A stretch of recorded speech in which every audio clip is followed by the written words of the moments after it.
Science and education. All right. I don't know if this is going to work.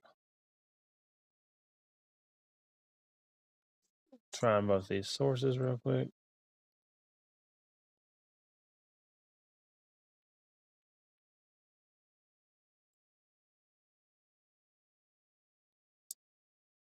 Instagram.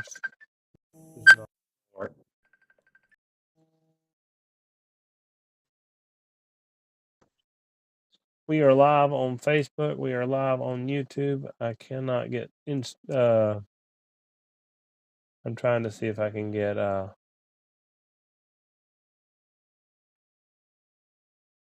Twitch to work.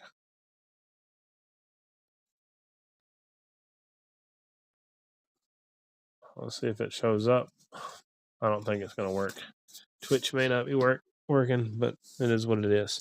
So what we got to work on today is going to be a split feed here, and we're going to be doing some Rg-393. That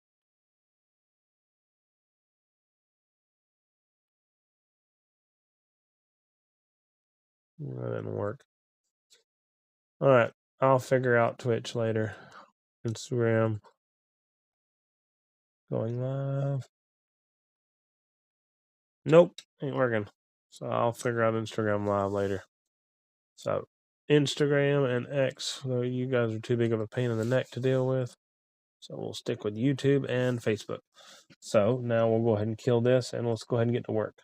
So what do you guys want to see me do first today is my question, mostly for you guys. So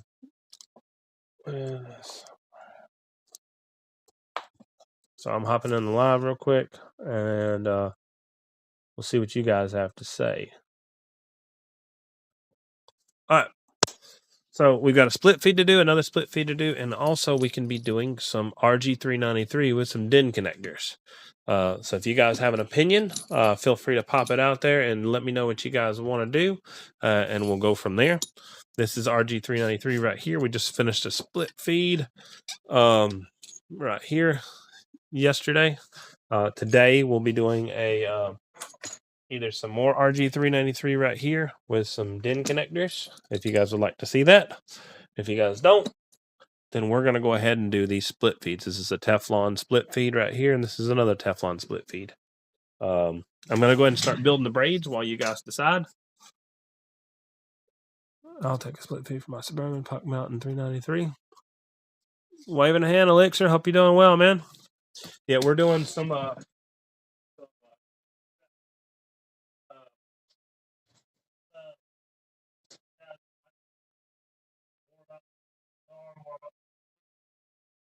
feel free to ask.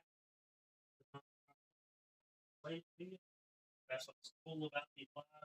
I can go all so guys, let me know if the audio is going to get better because I got it on Bluetooth and I messed up and put my Bluetooth down. So hopefully the audio gets better. If it doesn't, then we'll just have a little bit worse audio today. So let me cut this braid and I'll get to work build the braid while you guys are deciding. Sean, I can definitely build you some in order by split feed off the website. If you guys don't know what the website is, it's just dwinsrfsupply.com. But yeah, order a split feed off the website and I'll build you one. There's no problem at all. So I'm going to go ahead and get some terminals real quick for this. Yeah, I made a mistake. I didn't realize that I didn't have my Bluetooth in my ear. So we may not have the best audio quality on this this live. We'll see how it goes. So go ahead and get the rest of our stuff. I assume. I'm trying to remember. I think this is going on a set of. What is this going on? Did you say a set of Joe guns? So there's an antenna this is going on, which is a gamma match. So I've got to confirm real quick. Let me get in here. I bet you it's over here. I can't check over there, can I? So I'm going to hop over here and just jump right on in here. as this account right here. And then we can go to our messages. And then go to messages. So the way I'm going to set this up is this terminal will go right in here. And it will mess you guys up a little bit because you won't understand exactly what I'm doing. But for the guys that know, you already know what's about to come. So we're going to get our handy dandy bite, take it down.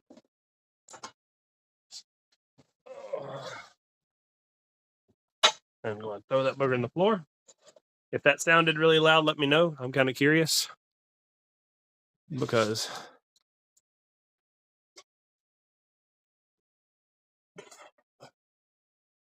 I want to know if the noise canceling is kicking in right now.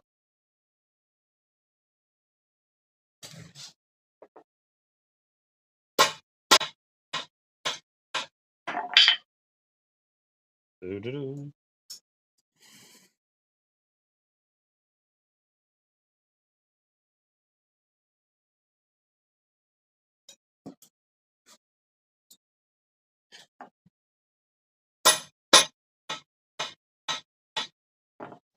The reason I do this is we are taking this braid and just getting full contact surface area along the braid.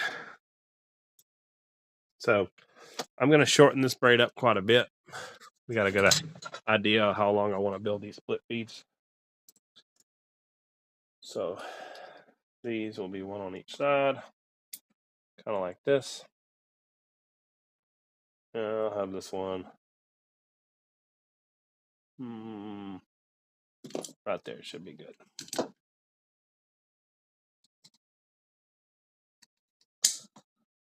Problem with this other order that I just got is I don't know which connections this customer has. So we'll go ahead and throw this on here. And back down we go. Waving a hand, Elham. Hope you're doing well. No, forgive me if I say your name wrong, but we're doing some split feed right here. So I'll be soldering these connections together here in just a moment. So next, we're going to go ahead and go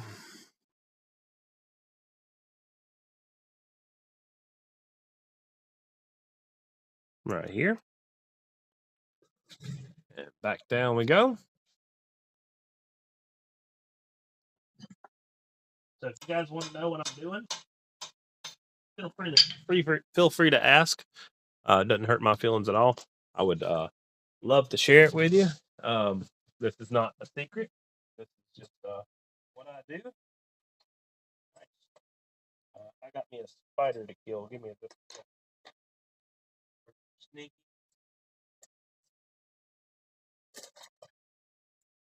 Kill him? Yeah. Sorry. He had to go.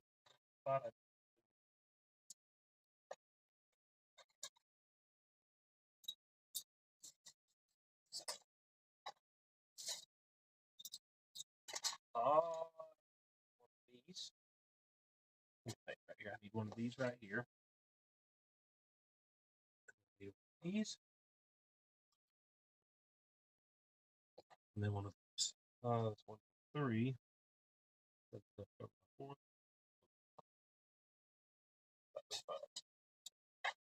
I'm gonna have to get some more terminals really soon. So this is what we're doing. Let me get my other braid out, which I just threw in the floor so rudely.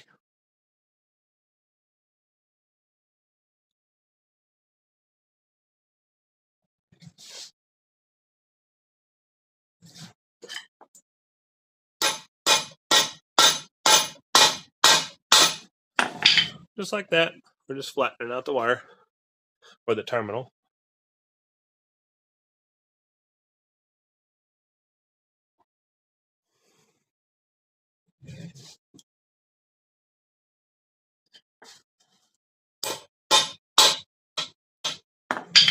I did a little bit of an upgraded braid on the UHF connector. It really doesn't need this big of a braid. So we're going to see this come through, 556, I'm looking to see if I have a note in the system based off this customer's name. Let's go ahead and measure this. I'm going to keep this as short as what the other one was.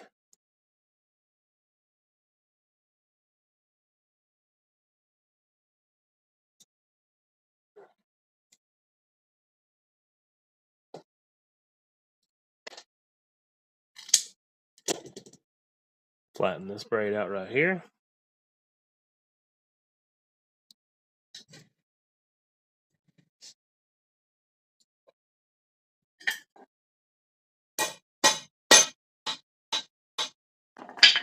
Like that. That braid is finished. So we'll go ahead and work on the next. I'm checking orders now because I've got a few orders that I'm completing right now. I've got to complete the UHF split feed, and I've got to complete the DIN split feed. It's not going to look exactly like that. That's just a piece I threw on. I already know what this customer is going to be. This is a DIN split feed for this customer right here. Says a DIN QC, and he added the split feed. This customer right here for this 393 harness right here also has a split feed. So we're going to be doing 3 split feeds today. Let me go ahead and grab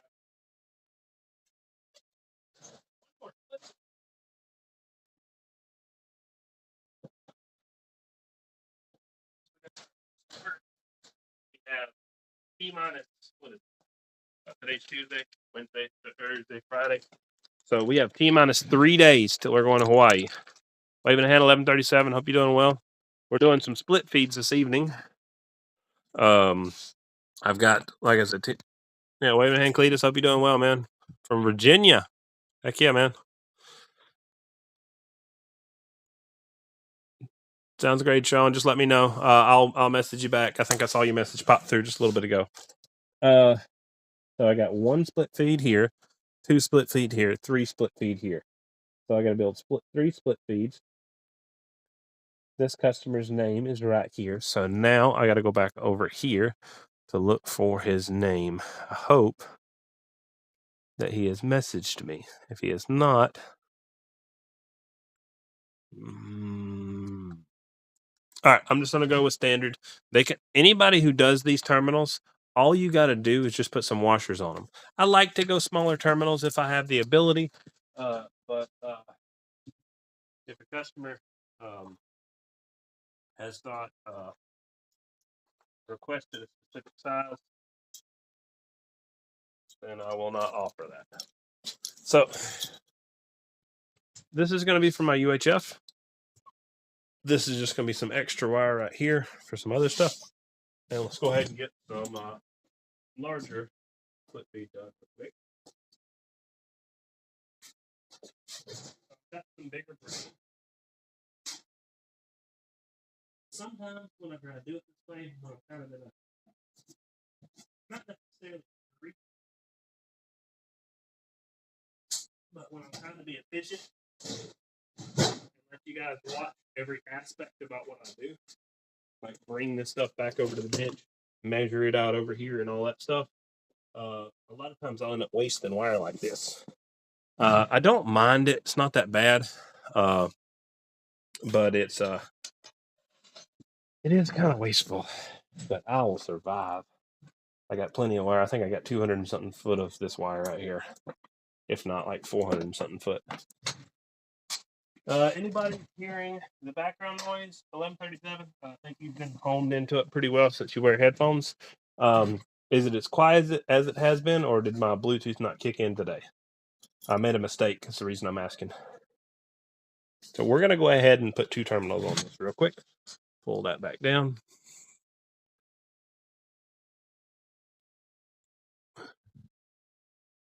Yeah, sure. I definitely.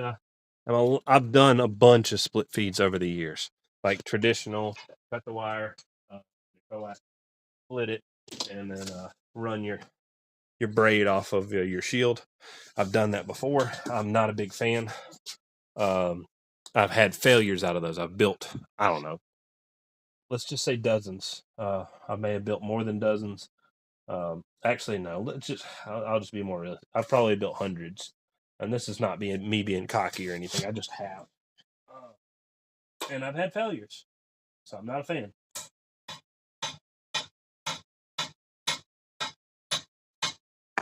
So, is that noise very loud? That's a quick question, because that is a hammer strikes, and that should be pretty loud in the headphones, or excuse me, in your ears. Let me know. I would love to know that my Bluetooth connected properly.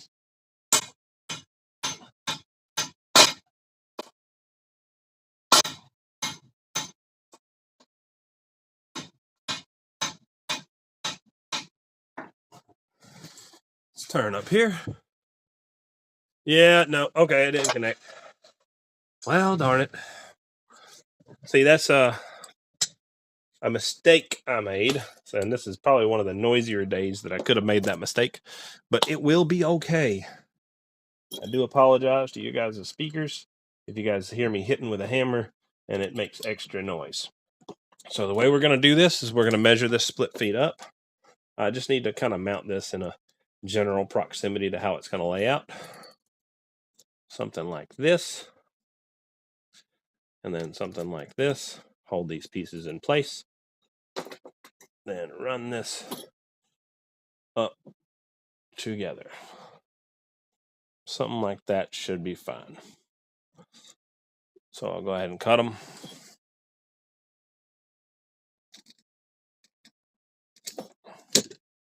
This is going to be kind of a mimic that I'm going to do on both. I need 2 more terminals. Actually, 4 more terminals. Hopefully I got it. 1, 2. Uh-oh. We running low, guys. I got plenty of 4 on the big stuff. I'm down to 1 on these. So we got 1, 2, 3, 4. But I need 5. And I need 6. So somebody's getting 1 on doesn't make a difference. It's like you're talking about a very minimal difference between the two. So let's go ahead and get back to work and let's start some hammering some more. So we'll match all these up. I'll do the I guess these first.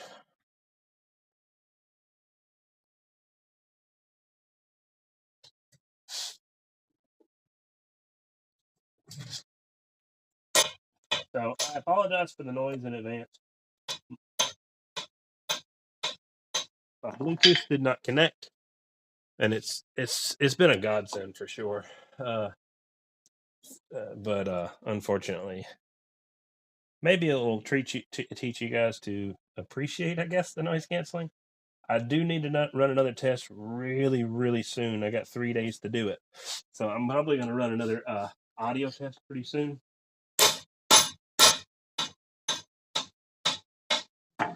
So that's how that's going to look right there. So let's run this real quick. Let's see if I can. Headphones, microphone. So I can turn Bluetooth microphone off. I'll turn Bluetooth microphone back on. Okay. Now, 11:37, I'm going to rely on you and whoever else has taken the opportunity to check this out. Hopefully, you guys will give me some feedback. I tried to re-engage while I'm live the Bluetooth. So let me know if on these next hammer strikes it gets quieter. So we'll give it a shot and see what happens.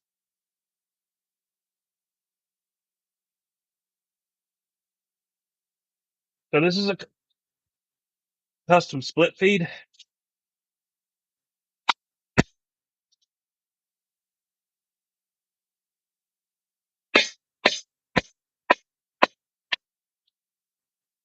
Next side.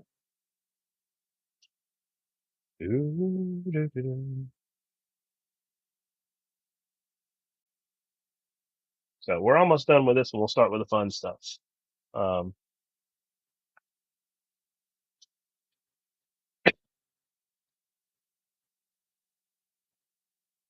Go ahead and measure this piece out real quick.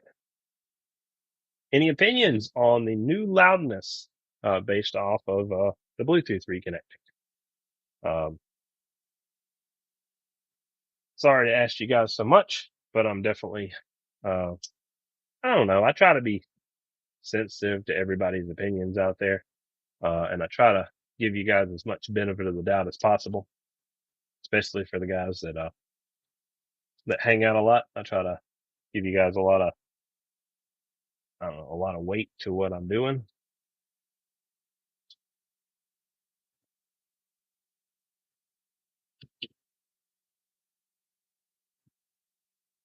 Not as loud. Okay, cool.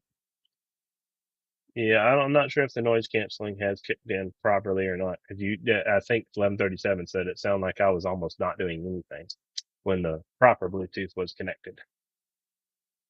So it may not be, but it's still okay. It went quiet on the first hit. Okay, well that's cool. Good to know. Maybe the Bluetooth is doing its job. All right, let's get back. Two more, and then we'll be done. So noise canceling's working. Kind of kicked in and out for a bit. Okay, sweet. Much gooder now. Copy that. Hello, YouTube. Hope you guys are doing well. I know you guys get confused when you guys see some of these things I'm doing. I'm doing some split feeds right now, so you'll guys will see me soldering some wire here in just a little bit. Okay, one more. So I'm just, if I had a 20-ton press or anything like that, it would do the same job as what I'm doing with this hammer.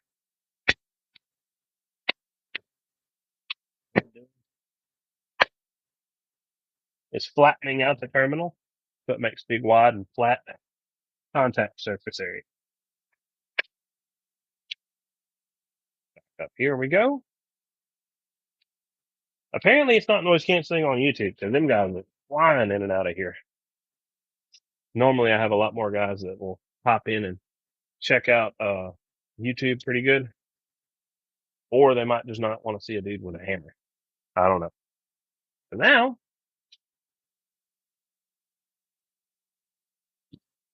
been kind of wild on YouTube for the past couple days, really for the past week.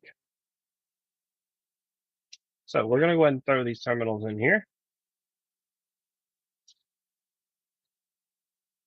I like to try to teach as many people as possible. So it's really cool to have a crowd of people who don't know what the heck I'm doing on YouTube. So that's pretty neat.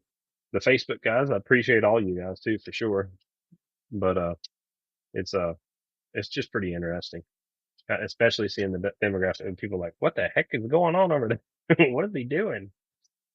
Especially when I start doing stuff like this. It's definitely pretty interesting to see, some of these guys with like curiosity kick in. So I'll put you guys at a better angle, probably like that. Should be pretty good. Oh,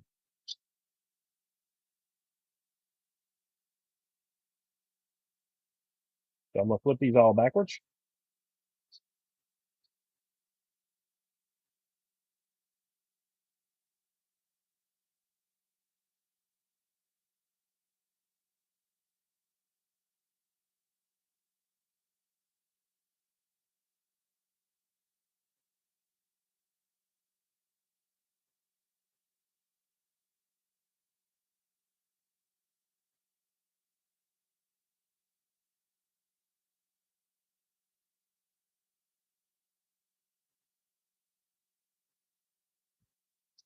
So I'm gonna do one at a time because I have this preheated already.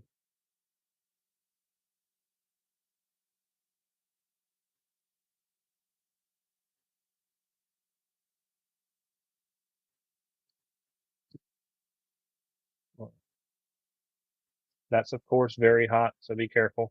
Normally you guys would burn yourself with something like that. I've done this stuff for a long time, so it doesn't bother me that much. If I would have held that for more than a couple more seconds, it would have burnt me pretty good though. So just keep in mind what your tolerances are for heat. If you're a welder, chances are that wouldn't bother you at all. If you're working in an office, there's a good chance that would burn the piss out of you.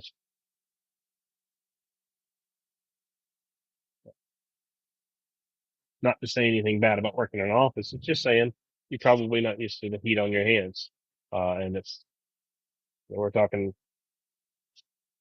a good temperature here, well over 600 degrees.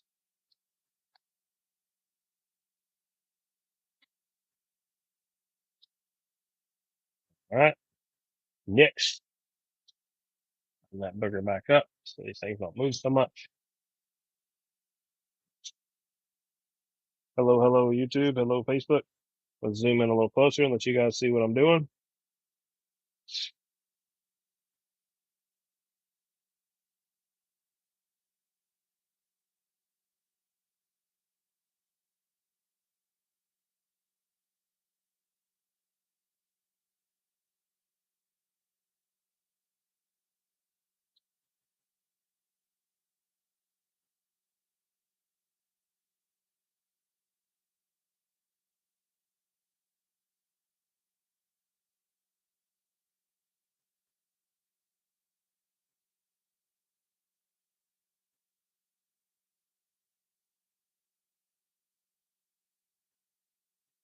All right.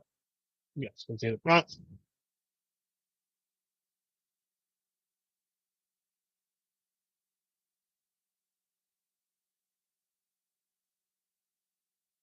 This is not for a mechanical connection. So anybody who's looking at this and wondering why the heck I'm soldering this way, there's a reason. There's a method to the madness, guys. So this is not for, like I said, a mechanical connection. It's for an electrical connection. I did actually just burn myself a little bit, touch the end of that solder right there. Not too bad though, thank God. All right. So now I've got 2 more to do over here and then 4 more ends to do right here. But let's go ahead and slide these out of our way. Let them go over there and cool off. And then we'll go ahead and do these 2 right here. Shouldn't take hardly any time at all. This is a lot less heat on it. So, we don't have to heat up as much mat to get them nice and, soldered.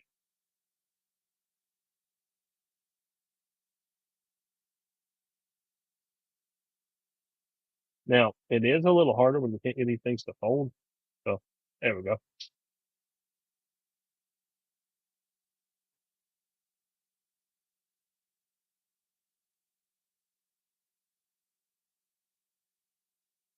Yeah, a lot of times I'm holding the heat over here. It's because I don't need any more heat on the source itself.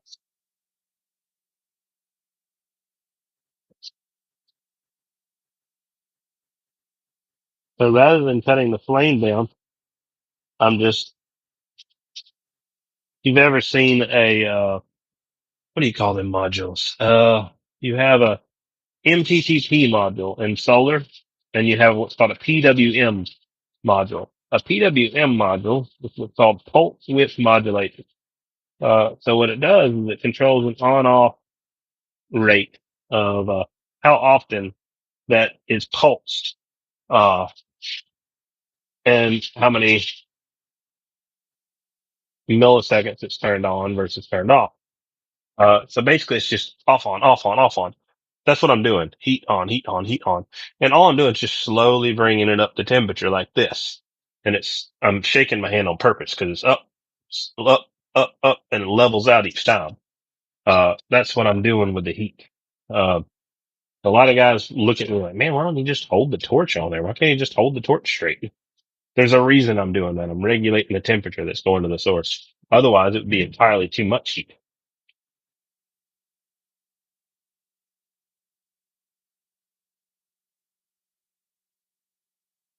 I appreciate it, man. 1137. That's definitely appreciated. I do, of course, like that stuff. I like to show you guys my content and stuff. And there's definitely a decent portion of you guys that are not watching my videos, that are not subscribed or not following my page. But I always appreciate it if you guys subscribe or follow my page or whatever. It's always nice.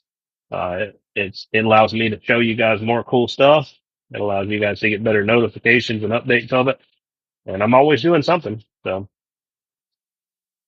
I'm gonna be doing lots of fun stuff here coming up. I'm gonna be doing some power work. Probably right when I get back, really. I might try to squeeze a little bit of tower work in on Thursday if I can get enough stuff done today. But that's being extremely optimistic.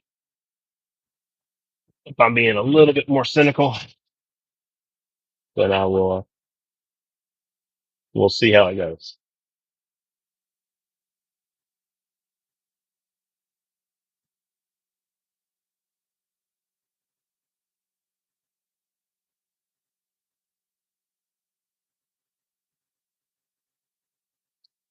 All right. So these smaller terminals are done. They're nice and warm. This entire mat, every one of these mats that I have on my bench right here, this mat and that mat over there, they're all good for, I think they're 400 or 500 degrees. So there's not too much worry. So I can actually just throw my stuff down wherever I want. Even on wood, if there's enough temperature, it could char the wood. So I like my little mats. I have them for sale on my business, but I don't have them for sale on the website yet. So I'll put them up there at some point. It hasn't been much of a priority. I need to order some more for myself, but I happen to have an extra one that had just been wasted for the past year. So I went ahead and grabbed it, even though it doesn't match. It's a red one. It's not the right shade of red for the RF supply.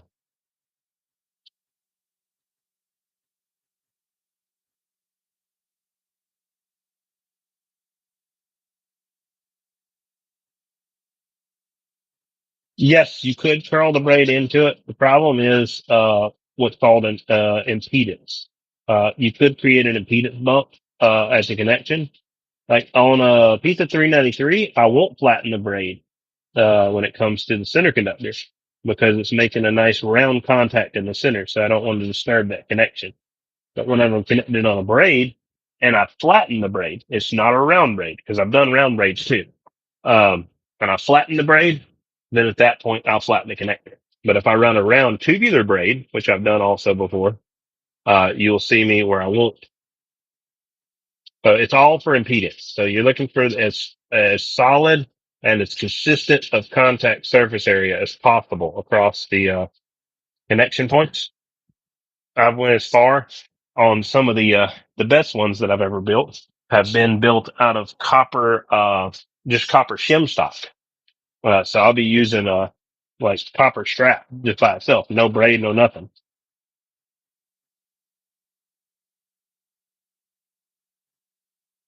I will probably be building one of those here pretty soon and showing you guys how that comes together.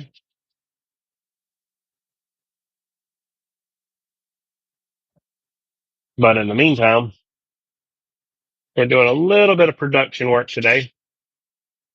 So I got to do a couple repeatable tasks. Um,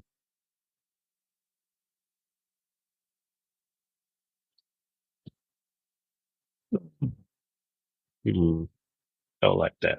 I normally, there we go. That's better.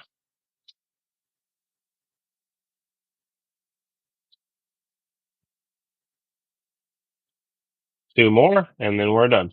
So this is a lot of heating, a lot of torch. It shows you how solder will wick in and you can watch it kind of suck into the joint. Moved out of the shot, my bad. So let's get a little closer for this shot because I can and it's my shot. So whatever. See where we're at right here? We'll line up right there.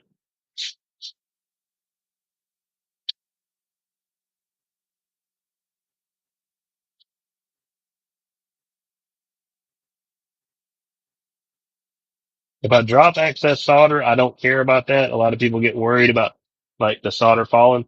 It doesn't matter if the solder comes off. I'm testing to see if it's up to temperature. So I don't have like a thermometer set on there. So what I do is I set some solder on there.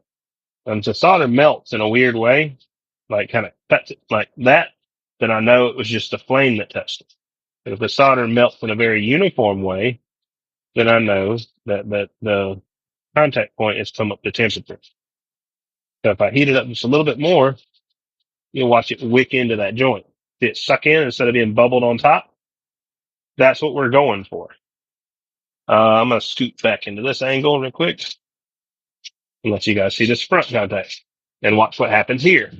So as we add solder, I can touch the solder to it and it's already hot. It's already sucking into the joint. But I have to be careful just because I'm OCD, not for any other real reason. There's no rule that says you have to do it this way. But I try to, when I'm soldering, not let it go on the outside of the joint. Not that it matters. Like literally doesn't matter at all. Just kind of a me thing. So see, it can kind of go into that joint and now it's all the way up to the top. It's even wicked into the wire a little bit. That would be a problem normally. So whenever you're soldering in general, that would make a joint very weak. But this is not, again, a mechanical connection. It's an electrical connection. It's really an RF connection, to be honest, but RF does fit the bill of electrical. It's electromagnetic radiation. A lot of guys that don't know anything about RF, they'll hear something like, man, he's producing radiation. And then everybody's like, oh no, that's scary. Because we said the taboo word. We said radiation. Well, radiation in general is not a bad thing. Radiation, is just a form of signal that's being produced. Now, ionizing radiation, when we start talking about stuff like that, that's the scary stuff. That's the stuff that can cause cancer. But a lot of guys, they'll start speaking of radiation in a general sense, and they'll be talking from an authoritative standpoint. And then a lot of people get really confused about ionizing versus non-ionizing radiation. And then all forms of radiation are scary. Then 5G is scary. Then 4G is scary. Then 3G is scary. Then, your Wi-Fi in your house is scary. All that stuff is scary because it's all part of radiation. So everybody's like, oh no, that stuff's bad. You just have to understand the difference. And a lot of people don't. So there's, of course, some nuance that could be said about things, about RF exposure in general. But when you're talking about radiation specifically, there's a whole nother, like I said, caveats to come along. So did I cut these at the same length? It looks like I cut that one up there. That one's really close. It's fine. That one's longer. And that one's a little bit off. So we'll use longer and longer here, these two. And then we'll use shorter and shorter here. So now we have two more braids over here. That is this one and this one. So, I got to cut some Teflon. So what you guys will do, I'll take you guys with me. Yeah, for sure. Copy that. You're scared, Mud. Waving a hand, Mud. Hope you're doing well. And anybody else have any other questions? Waving a hand, high voltage. I almost missed you in there. What'd you say? High voltage. I saw you in there, high voltage, but yeah, waving a hand, 178 high voltage. All right. So now we're going to go ahead and take you guys and put you in the other gimbal. So we have a gimbal right here. I've got to find out where I put it. So maybe it's over there. I don't know. Oh, I know where it's at. So we had a custom stand from when we were doing tower work the other day. And I think I'm going to use this custom stand over there. So take a look at this thing. So this is the other gimbal. This is the gimbal that I use. It's the same one that you guys are in right now. That's a little too tall. So I'm going to go ahead and set the height on this thing a little shorter. So let's zoom out so you guys can see. I'm doing some camera work right here. So we'll go ahead and drop this one down, and then we'll drop this one down. Because I don't really think you guys need to be that tall. I don't see it being necessary. And then we've got a tripod set up like this. So you guys are going in this gimbal now. So in the new gimbal we go. And we're going to move locations. So give me a moment and make sure this gimbal's turned on. All right. Now I got to go ahead and come over here real quick and flip some switches to turn on some lights. And I'm going to do something I really don't want to do, but I'm going to, because it's just part of it. It's got to be done. So you guys will see my messy shop. Let's close this up real quick. So, so I've got a bunch of boxes that I need to get cleared out, but I don't have them done yet. So it is what it is. I never claimed to be, never want to be this professional YouTuber, Facebook or whatever. I literally do these videos for you guys. I don't do it because I need to do a video, to be my, whatever the heck you want to call it, to be an influencer. Who cares? I don't care about none of that stuff. I got to build this stuff anyway, so I might as well show you guys how I do it.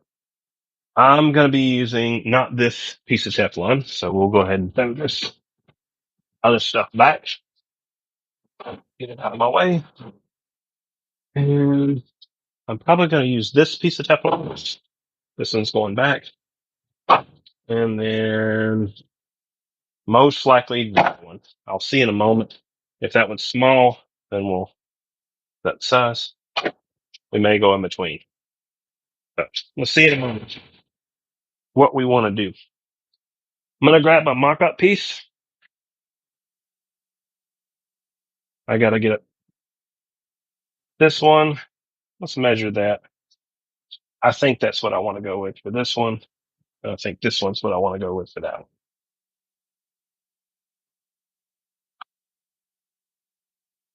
So I'm not going to be able to monitor your guys very well.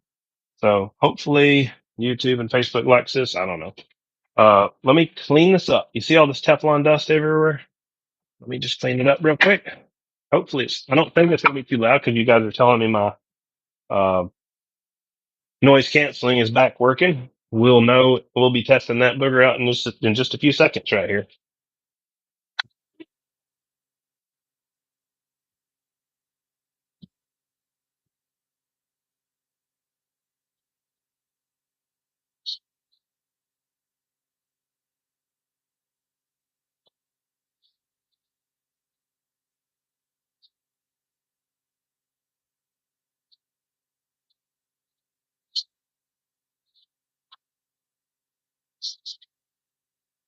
Ah, now let's get it dirty again. So I've got my other two pieces right here. Let's go ahead and measure this. That is a little larger. That's going to be, that is a little larger. Good. Let's get my bigger one. I got Teflon for that. No, it's not that one. No, that's all my Teflons. I've got some much bigger Teflon, but I'm not using it for this job. This is the one. I'm sure it's just off center or something. Yeah, this is the one. So cut it, straighten it.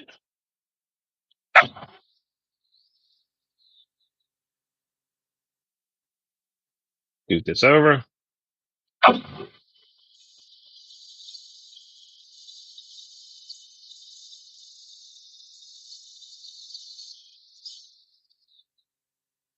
Now that's the big noise canceling test. What do you guys think? Is that good or bad?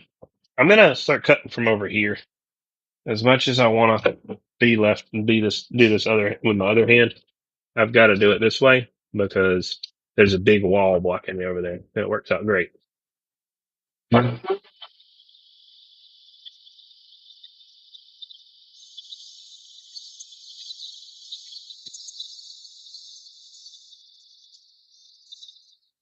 Always be safe and watch what you're doing.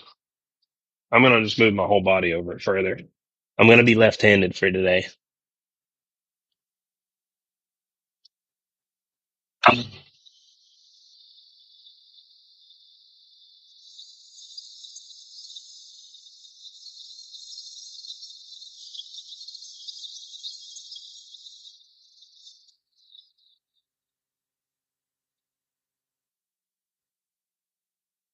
that cut straight? Looks like it did. Do I want a bigger puck than that? Let's do it a little bigger. Let me do it just a little bigger than that. And since I'm doing this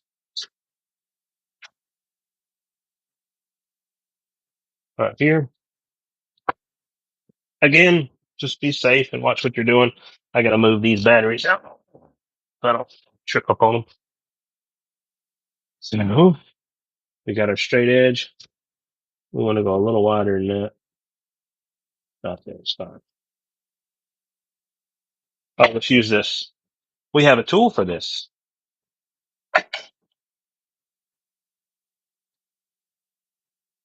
If anybody is not familiar with this, maybe it will be long enough. I don't know.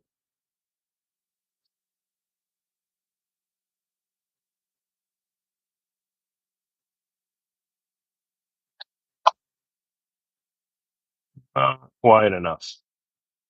So this is made for like a 2x4 or something. I don't think it'll fit this.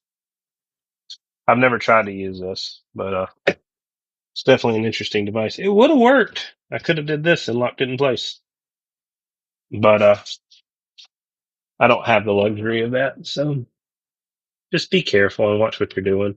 That's the biggest key when you're working with stuff. Make sure.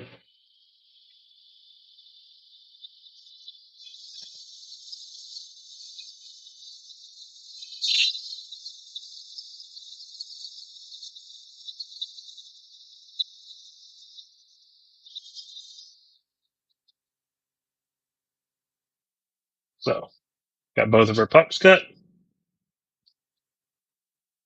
Other than that, just the same size, same width as this one. Let me look one more time. I mean, I'm a 16th of an inch off. I'm fine with that.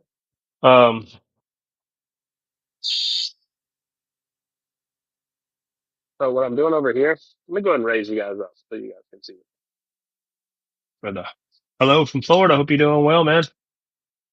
So I'm just raising both these up so you guys can get up tall enough to see what's happening over there on that grinder over there. I'm not one to hide stuff, so it doesn't hurt my feelings to show you guys this stuff at all. I'm moving some other wiring out of my way so you guys can see better. Yeah, y'all can see good enough.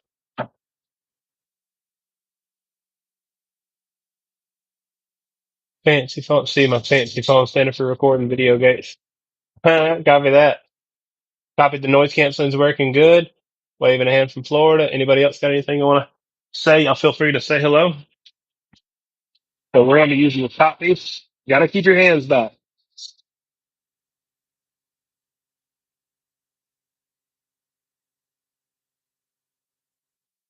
Let's get this forwards. Maybe you guys will see it better because I'm not using a long piece anymore.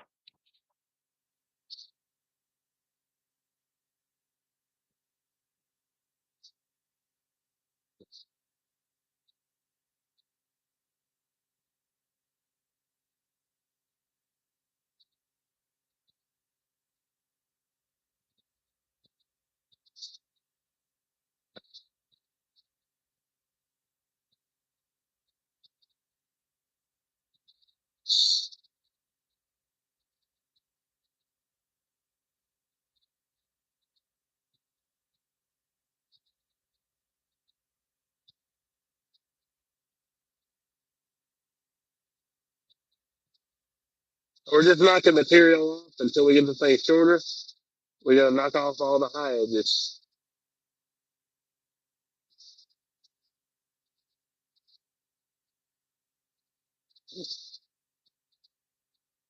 Very close.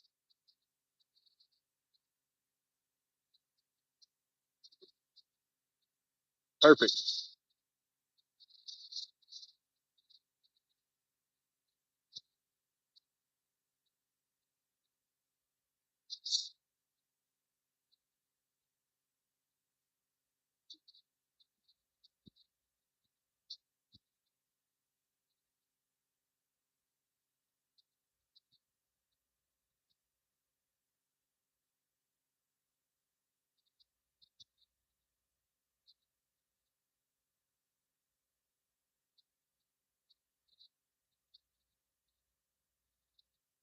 What we're fighting, it's just perfect. I'm not gonna worry about it.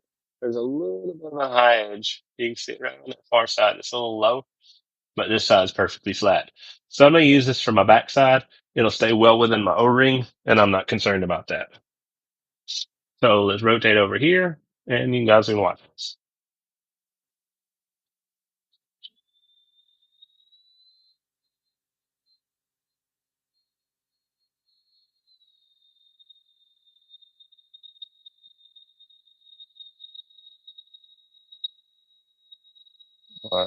I could use a routing table for that, but it's really not one of those things that has to be worried about too much. So we'll clean up this piece next. We'll rotate over there. Whoops. And get to work on the. Now what we're doing, like I said, is building some Teflon split feed. If you guys have ever heard of Teflon, it's a very misunderstood plastic.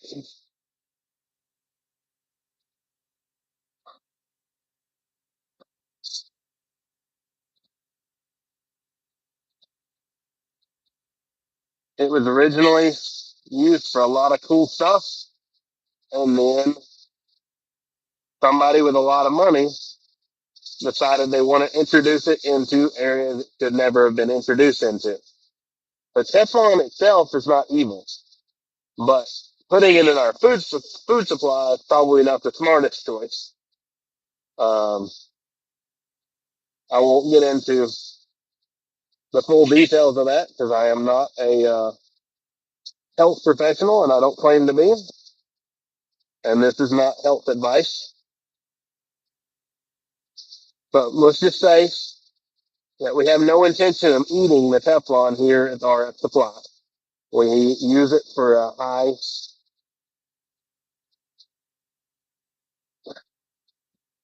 for what it's designed for, a very good insulator. This has got some extremely good dielectric strength. It's got a lot of thermal resistance to a lot of very high temperature situations. All right, let's turn this booger on.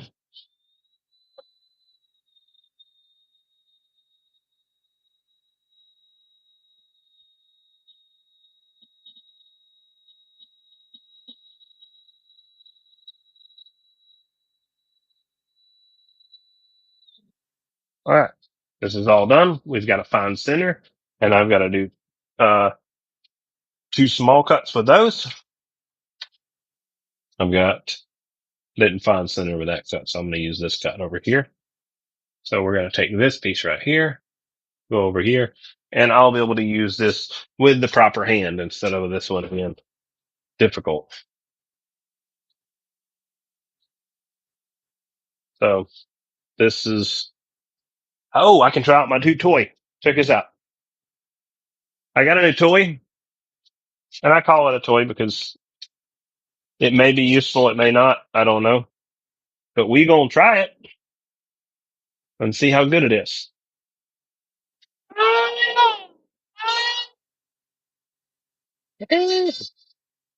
Good enough.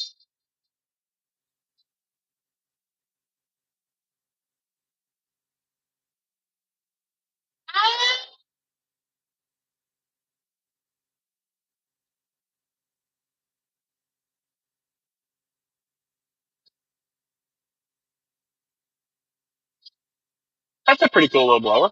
It does all right. I just mainly want to get it off me. That's what I want. I don't have to deal with it over there. So let's. I'm gonna use this side. I'm gonna cut this in.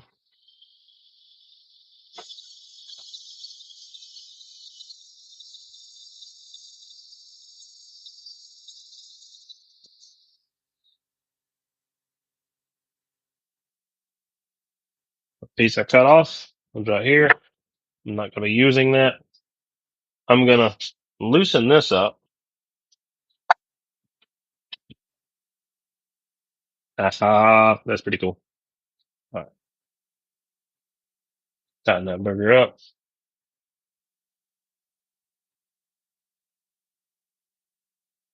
Ta-da.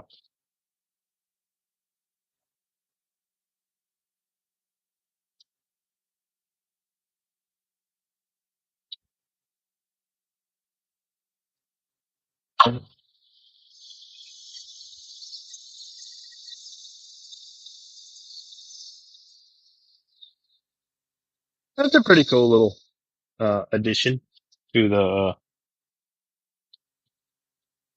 setup over here.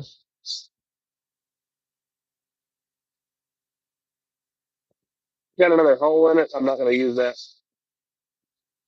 I didn't see that hole till just now. Not that it really matters, nor is it going to affect my dielectric strength a whole lot. I just don't want to have to deal with it.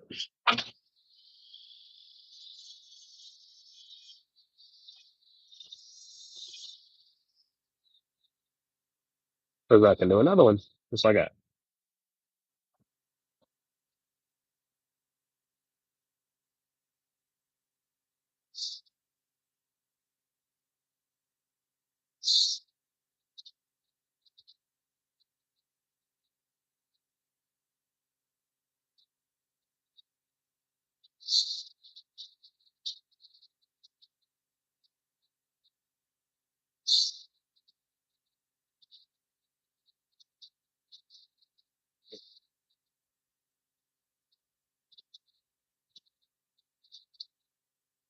Got away.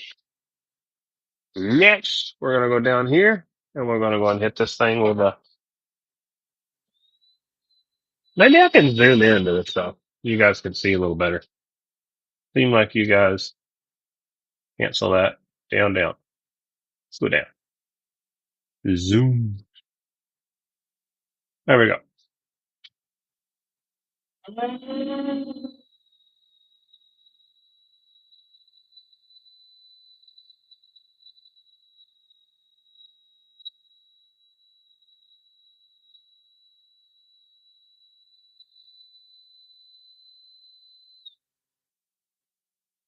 How that looks. And zoom back out. Back out. And then I think we're going to be on the drill press next. So let's zoom in to right here. Waving a hand, 104 from Indiana. Hope you're doing well, man. So actually, I've got to stand where you guys are. So give me just a second. We'll get you guys out of my way. Turn you guys over there and back on. That's a pretty good spot. Sorry, this is a little particular because I'm zoomed in so far. So this one's got to be drilled out larger. So I need to go ahead and grab my material so I can figure out what size it needs to be drilled out.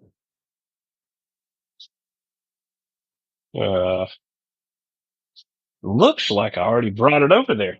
So,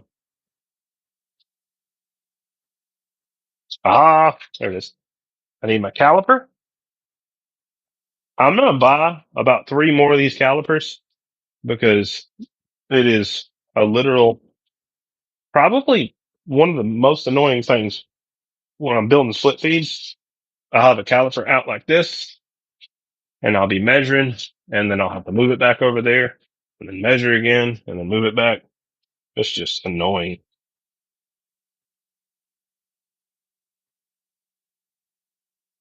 So we know what size this needs to be. This should be the correct size. Let's just check and see if it's pretty dang close. Yeah, that's what we need. So this is going to be this one. I have to mark this thing for center. So what I do is I measure the overall diameter right here. Maybe you guys are zoomed in and proper. I'll just go for millimeters because millimeters are easiest. Zero that booger out.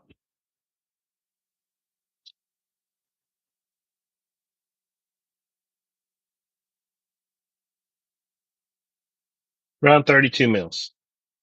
So we measure around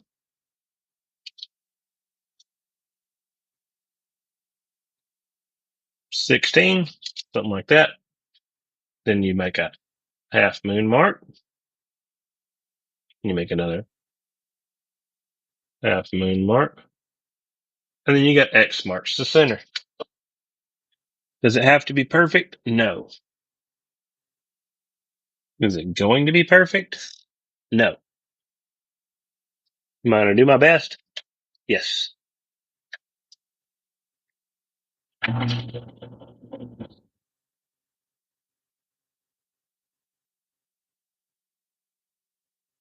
So I'm just going to grab these pair of pliers because just in case this thing catches and starts spinning on my hand, it's too small of a source to hold.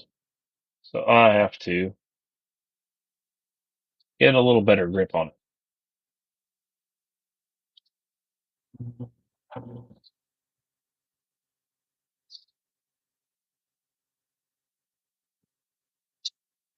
There you go. Put her hole for center. Yeah, so she looks pretty good. So next, we've got to cut a smaller hole for our next piece. And we'll go ahead and take this off right here.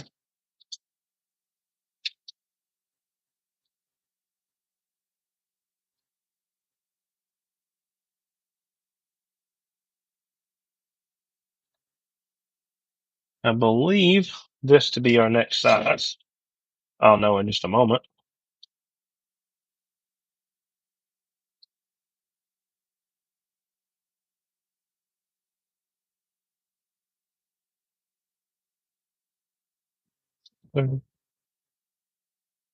Yeah, I'll take that.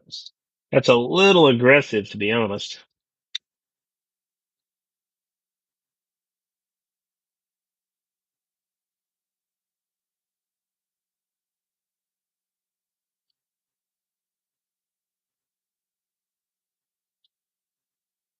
See if that goes down far enough.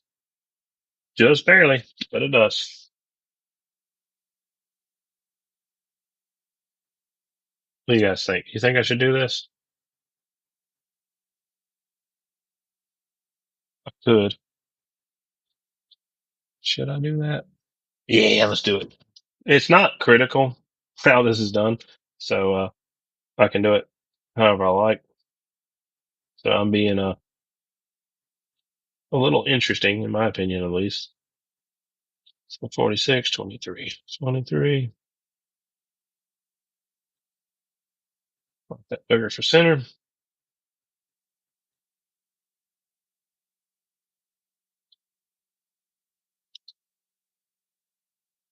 We have our X marks the spot. I'm going to do something a little unique. Since this is such a small hole,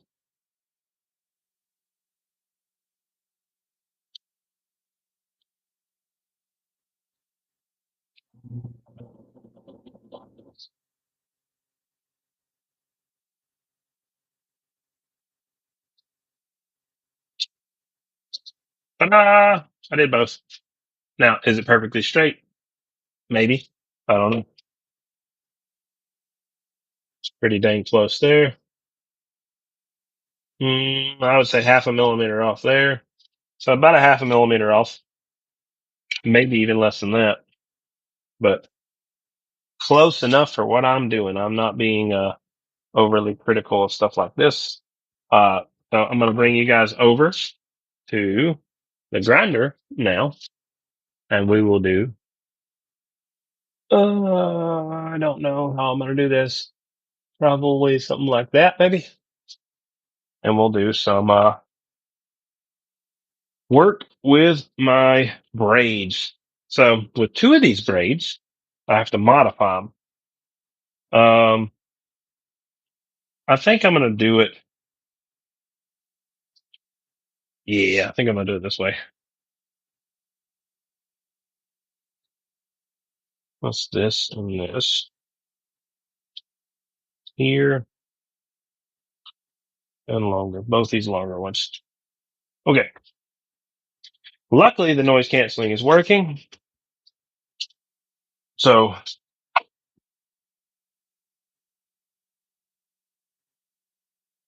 This is not the proper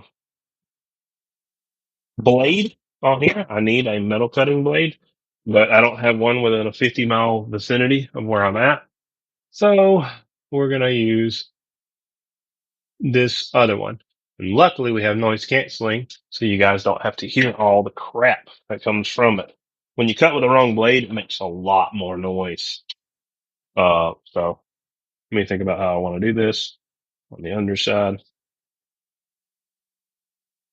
It doesn't really matter. I can do it either way.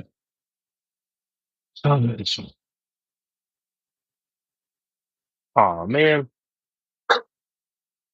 I forgot the other day. Knocked this thing off its axis. Not straight. I had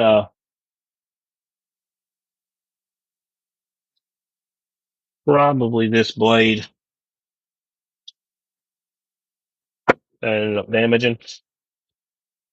I don't know if it's damaged completely or not, but all I know is it's deciding to be a pain in my neck.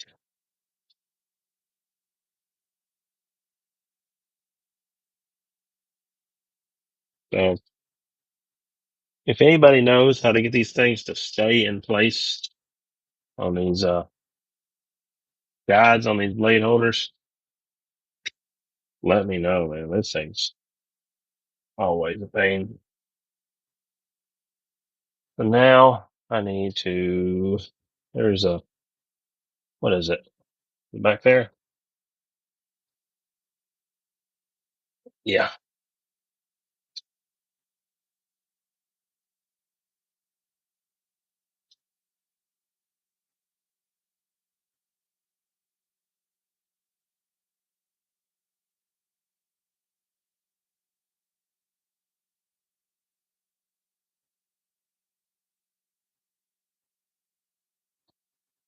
Mm. So props to all you guys who do this stuff for a living. It's annoying resetting these blades, making sure everything stays tight and all that good stuff.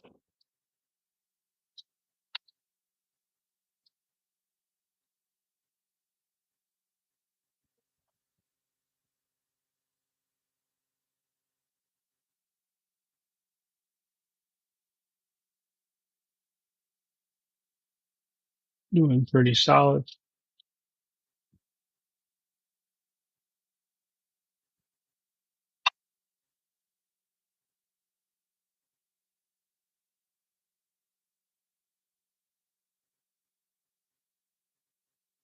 That's the bearings. We're good.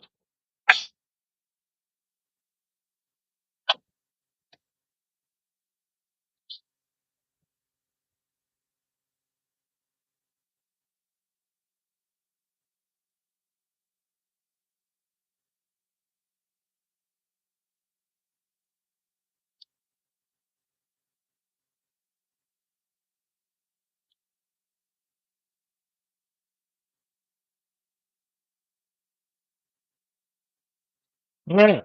This is just to keep your hand from getting cut, maybe. Just a guard, protect you. Mhm. I'm going to use it.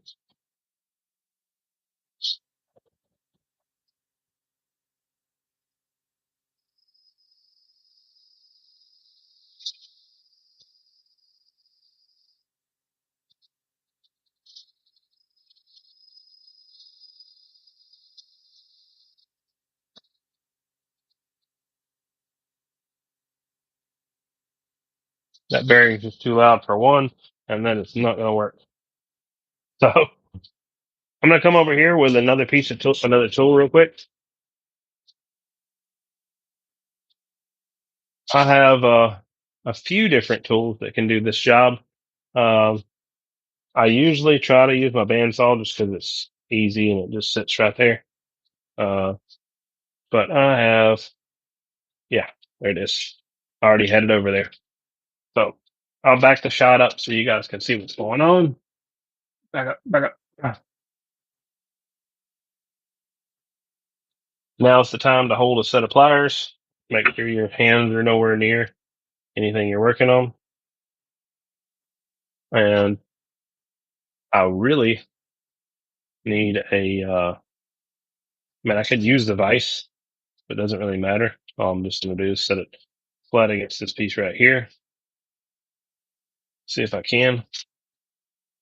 Yeah, I can.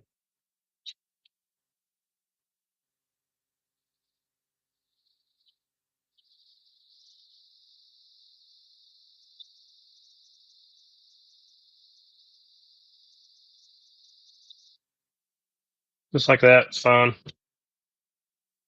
Nothing super special. Same thing with the other one.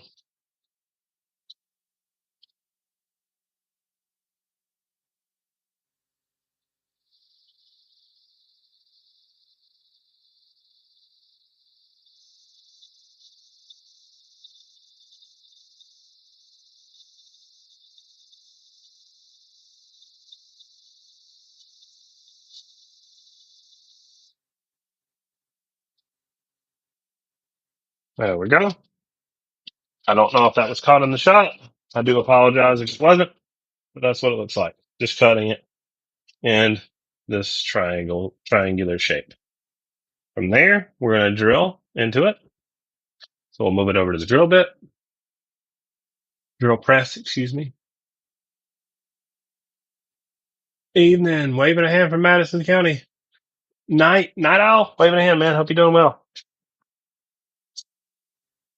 So we're just going to go ahead and drill our holes right here in each one of these. What I use right here is just a pair of pliers, just to hold it nice and still. Doesn't have to be perfect. You're just drilling a hole and hitting the proper.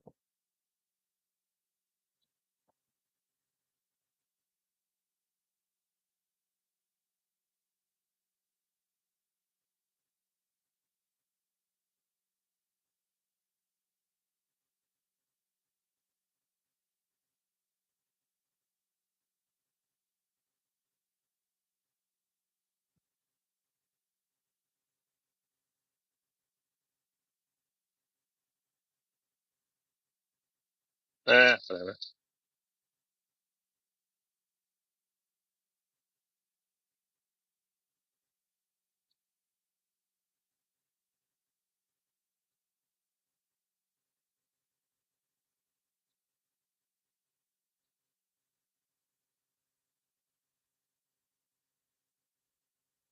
There we go.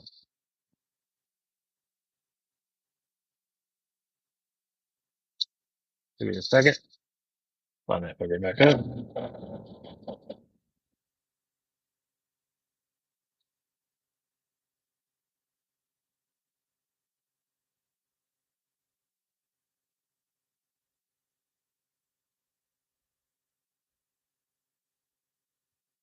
So, problem with doing this is you got to hold it still. I need a clamp, and I've got a clamp right here. I was complaining about not having something a while ago. I literally got something perfect. So work right here. So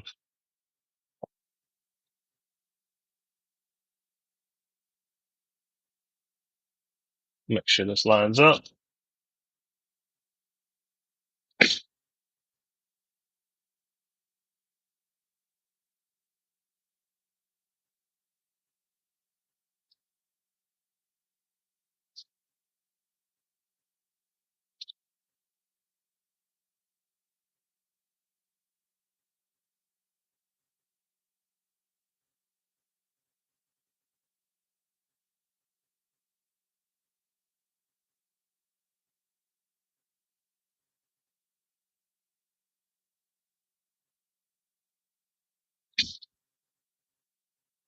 All right. Apparently there's a ridge back here. It's getting in my way pretty bad.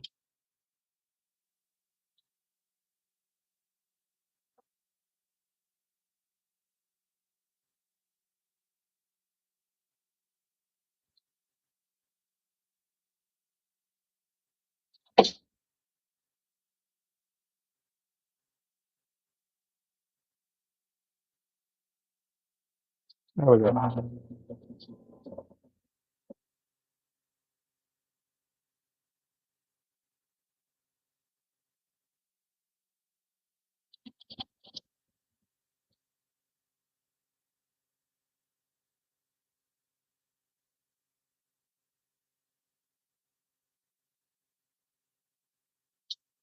All right, this is. I don't like this stuff. We want to try to be a little bit more precise than what we're being. I'm trying to hit to the side. If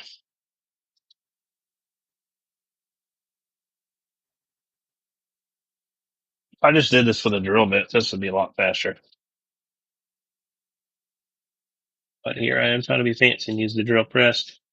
But the drill press,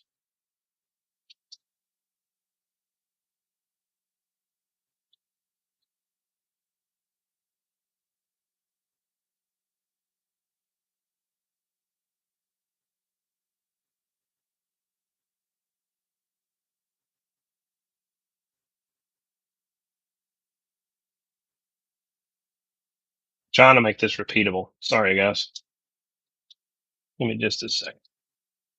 This is not fun. There it is. Now it's fun. Oh,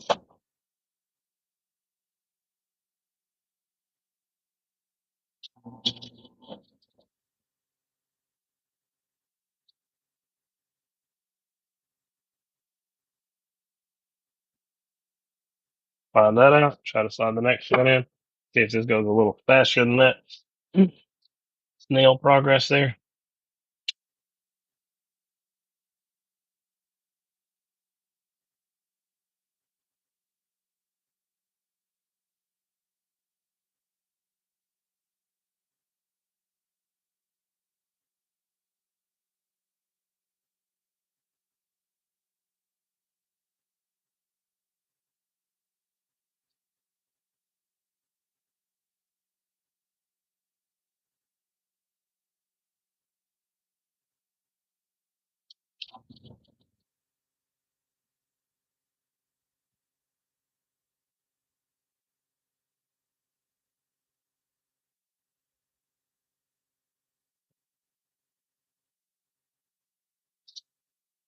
This one's a little bit more particular because I didn't have a lot of room to work with. I'm not worried about cleaning that up. We're just going to go ahead and clean up our paper and get to work. Over to our grinder.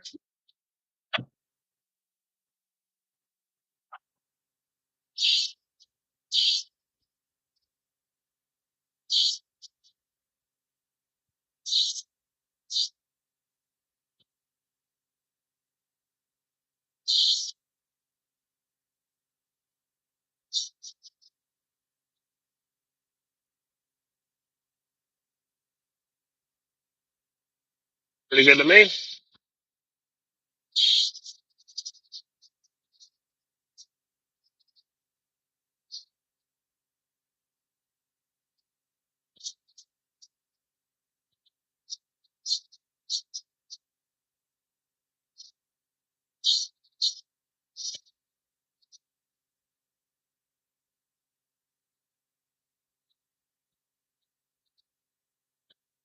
All right, now that long, arduous process is over.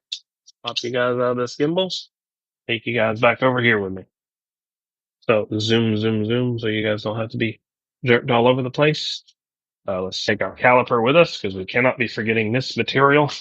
This right here helps out a bunch. You guys can see the difference in a gimbal shot versus a non-gimbal shot. There's a bit of difference in the shakiness there. Yeah, the scrap board up underneath it's nice for sure, but I just got holes in the unit, so that makes it just fine. It's not a big deal. It's just annoying to get it to cut. Maybe if I had like a machinist section where I could like clamp everything down in this perfect little jig and then just drill my holes, it would be a lot nicer. Without having that, it's slightly more annoying. Let's just say that much. All right, let's get to work. So I need to grab some more material for all these braids right here. This is a split feed, what we're doing, Grease Monkey. So anybody who doesn't know what that is, you will find out soon enough. I will be showing you guys.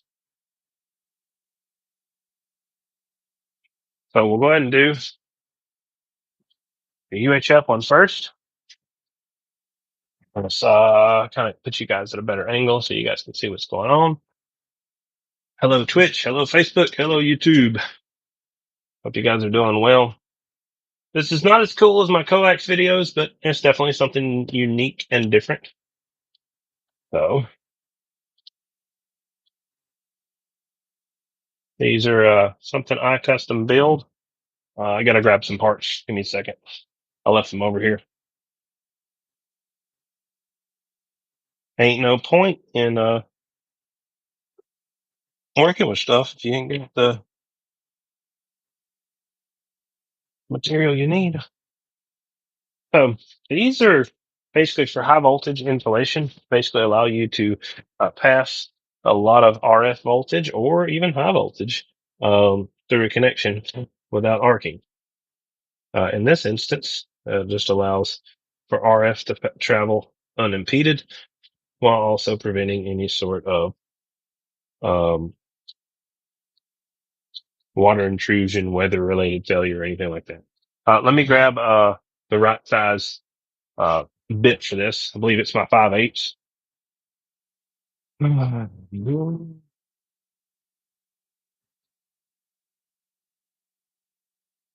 Pretty sure. Yep, it is my 5/8.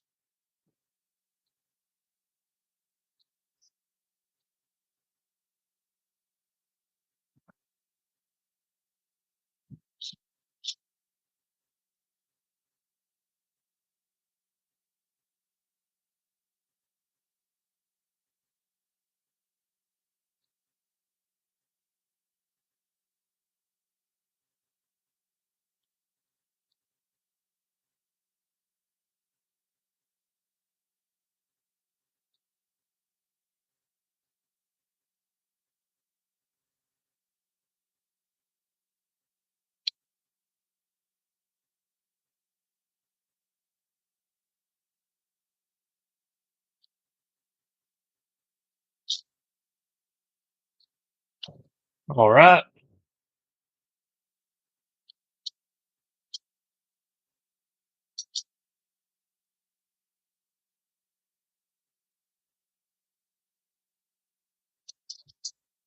Now the other one should be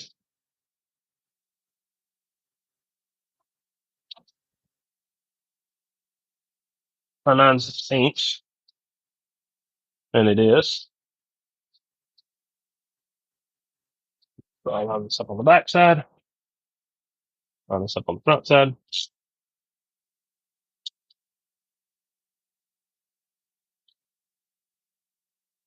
And that's how she sets up. So this is a UHF split feed right here. This is for your regular SO239. So if you're so if you're using like a PL259 like this and you want a split feed, you can do this right here. Plug it in, screw it in just like that, and then you have proper split feed. If you do this side, then you have an exposed shield right here, and you also have an exposed center conductor. This side right here, you have a covered center conductor and a covered shield. Now, of course, a UHF connector is not the best connector to talk about weatherproofing, but it is definitely weather resistant. I would not call it weatherproof by any means. The way I put it together is definitely significantly more weatherproof because I do solder the holes, and that does prevent any sort of water ingress except for what comes inside here or what would come in back from the back side on the bottom. But yeah, that is a split feed, and that is a split feed. This does a lot better job at the same thing. The power handling is based off the connector. So if you want more power handling, oh yeah, why don't you just do a split feed? It handles more power. That's why I do the larger split feeds, because you do a larger connector based split feed, then you're limited to the power that the connector can handle. So you size your connector appropriately and you're good. you don't, you're not good. So we've got to get our pig that's sitting over here. Am I zoomed out far up? Yeah, you guys can see everything. I have misplaced it. I work on it with this tool every day, so it should be super close, but I don't see it. Did I put it up? I did. For some reason I put it up.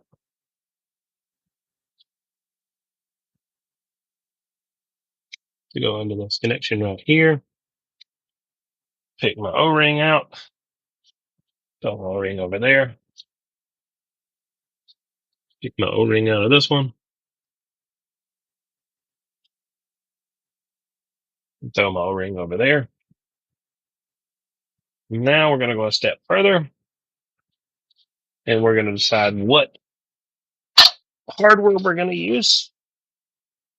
I've been using some brass that I have in here just because it has a small head and it's got the appropriate threads that I'm looking for. I believe I have quite a few of these left. This is most likely what I'm going to be using. That is correct. This is what I will use. Now, I believe it's what I'm going to use. Check this real quick.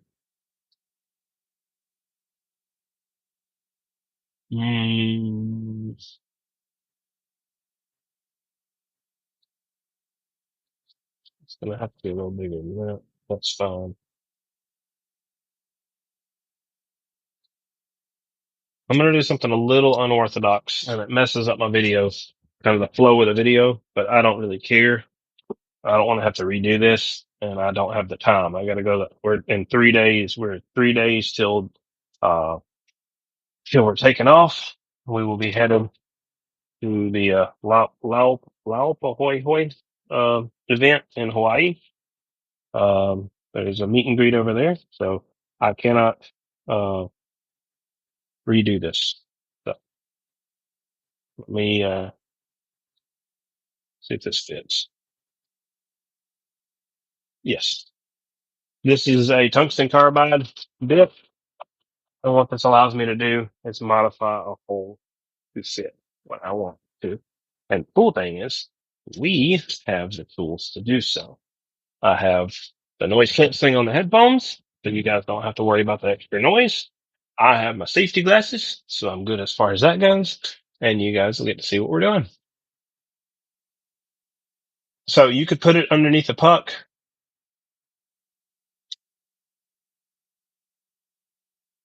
Why haven't I had an unwrapped Blackberry? Hope you're doing well. So now, but yeah, it can go up underneath the puck. But realistically, if you're doing a puck, then I wouldn't do, or you could do a split feed for sure, like this. But the puck is itself, of course, an insulator by itself, so you don't necessarily have to do that. The benefit of doing this is just basically using the coax you already own, rather than having to buy a new coax. So technically this could, if you consider the width of this, it's a little wider, but not much wider than your regular coax. So you definitely could fit it underneath the headliner or something like that. You would just have to make sure that this center doesn't touch off on anything, just like you would with any other braid. So yeah, you could put it up underneath the puck. You could put it on a gamma. You put it on a, any sort of, connection that you need isolated. All right. So I'm going to do this just off the edge of my bench, just like this.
All right, next.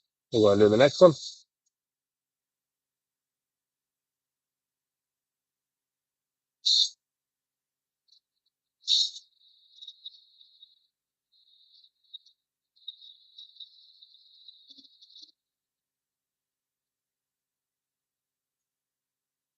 Not quite enough. A little bit more to go.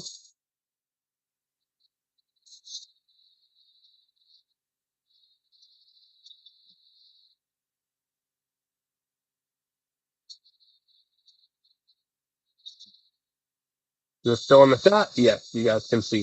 Cool.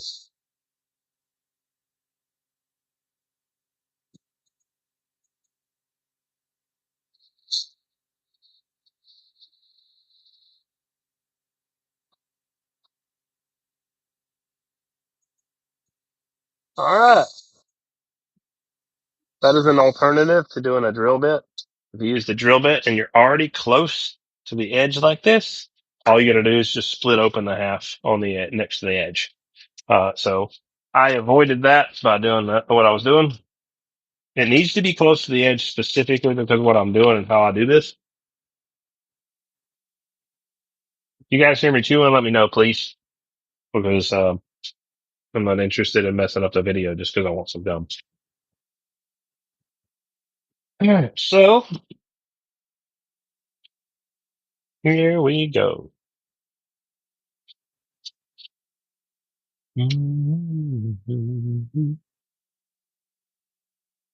If you're doing like a puck, then yeah, you could do that. It would be if if you're doing like a puck up underneath the roof, you can do something like this. The reason you would do this up underneath the puck is because it's already up underneath your roof. There's no reason whatsoever to have to actually seal something if it's already a sealed location. So if you did an exterior mounted puck, like on the back of a toolbox or on a headache rack or something like that, absolutely forget that idea. Stick with this. If you're doing, if I want again, once again, you want to be lazy and you want to use the end you already have, use this. If you're mounted on a gamma, use this. If you're mounted on a hairpin, use this. If you're using a direct feed, use this. If you're modifying, your antenna over to direct feed from your ground plane or whatever type of antenna you're using there, use this. If you have a terminal based setup on an exterior application, use this. The only time I ever recommend to run a traditional split feed, and that's if you are building your own split feed to start with, if you do it right, then you can do that underneath a roof on a puck that's already up underneath the roof line and not in the weather. If it's exposed to the weather, do this because you can always replace this. You can't replace your coax as easily, especially if you do a nice coax. All right, so let's continue forward.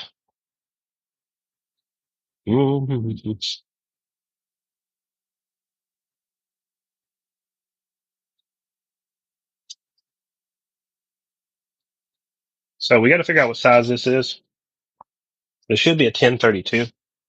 So I've got to confirm that real quick by just grabbing a couple more bits out. That's a 1024. That's an 832.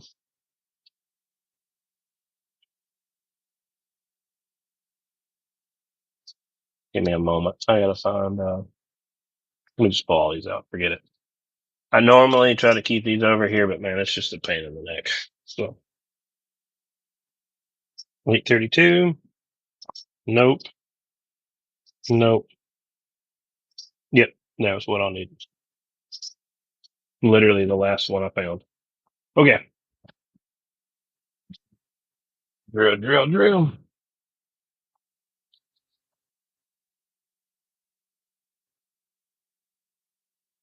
So I do this at an angle on purpose.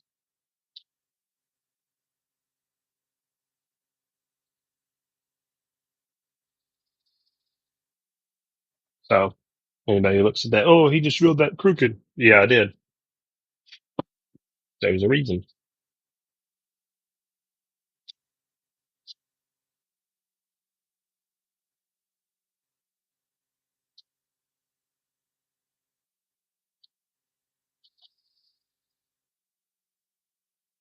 Well,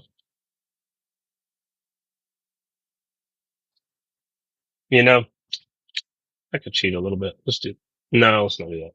I'm gonna regret it. I'm gonna regret it if I mess around and do that. All right. So what I use next,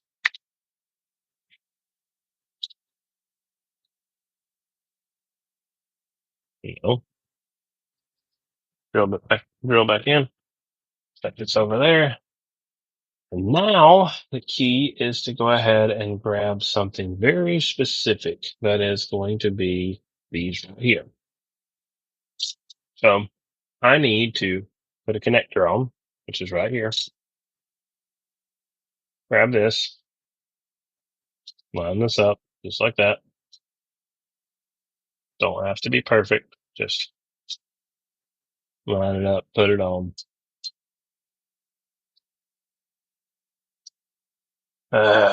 Let's do it by hand.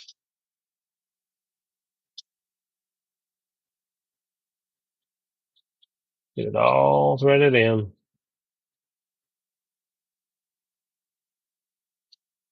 And what I need to do is count some threads. We have 1, 2, 3, 4. Technically 4. So we will put this thing right here.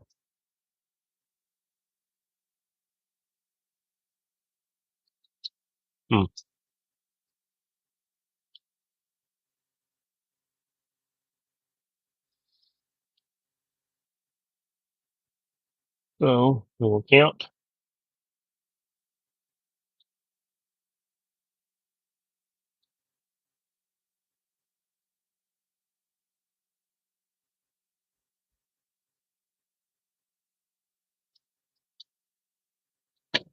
See what we did.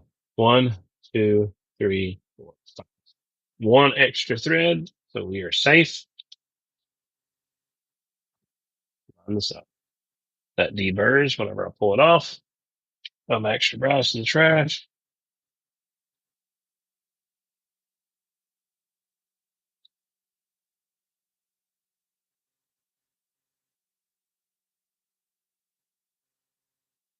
Pop that one out. Put this one in.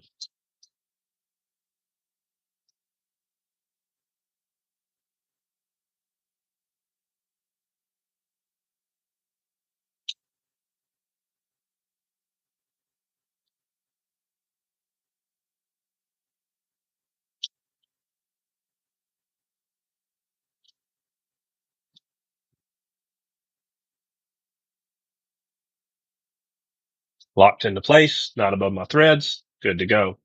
So let's go ahead and do the next one. We already know how many threads we cut.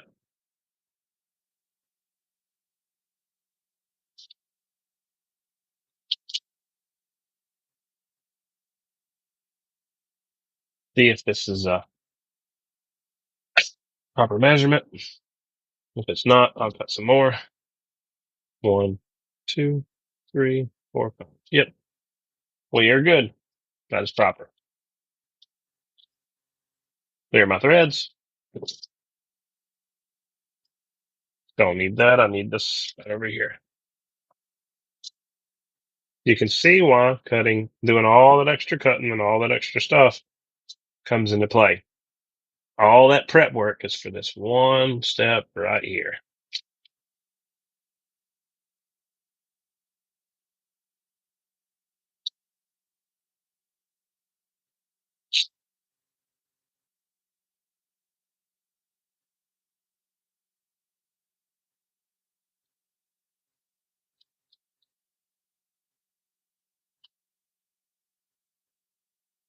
Nice and tight. We're good to go. Threads are all locked in. This needs to be, I'm going to take a pair of pliers. It's got to be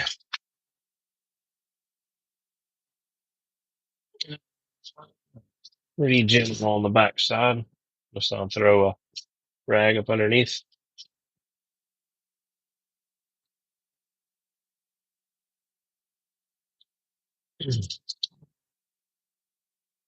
There we go. Now that was good. Now we're prepped to do our work, but we got to fill these boogers with water and do the rest. So It's kind of involved. I don't know what else to say other than it takes a bit of effort. I probably don't charge nearly enough for what I'm doing on these things. But say a lot of these is part of it. All right. Put some heat on this thing. I got to be careful, of course, with how tight I tighten this up because it can easily damage my threads. So all I'm trying to do is just get it laid out and set in a location.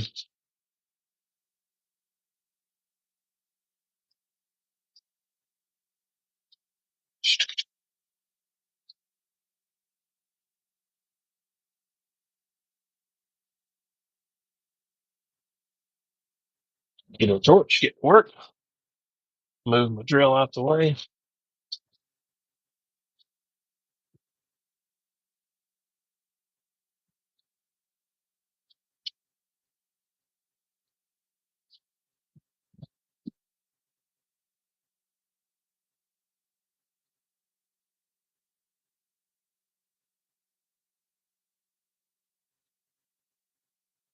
I'm just going to add that solder there.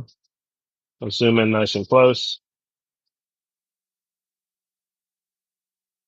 We're waiting for that solder to melt.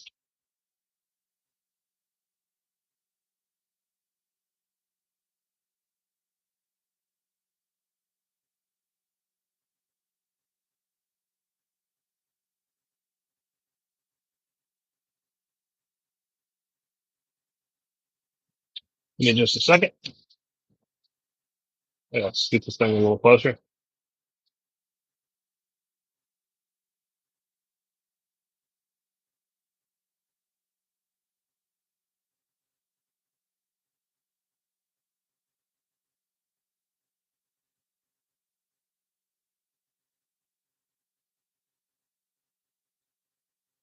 Now, typically,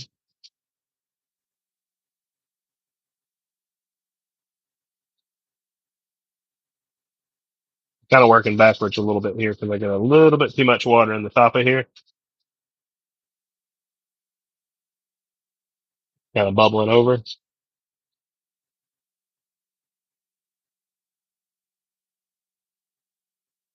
So what I'm going to do is I'm going to cheat a little bit. I'll deal with the other one in a minute. I'm not that concerned. So we're going to put this booger sideways and then slice. I got to keep the water in there for sure, but I also have to keep it from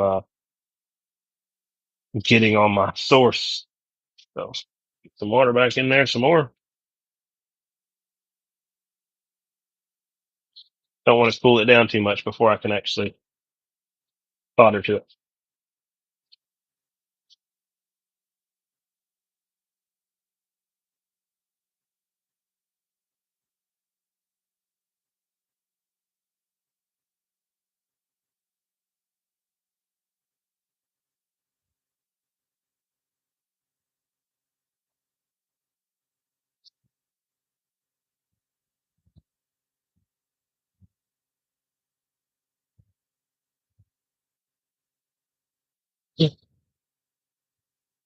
Hang on.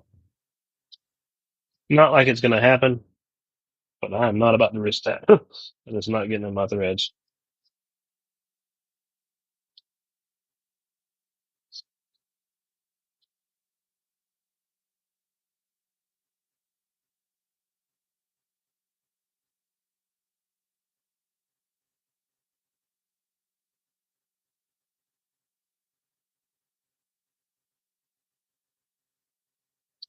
All right, there we go.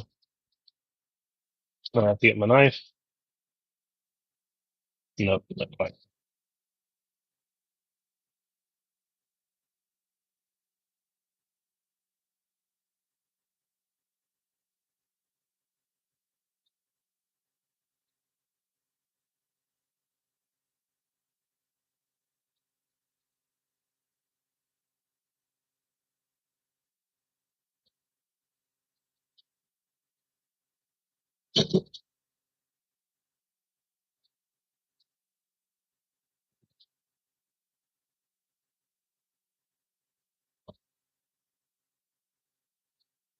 Hang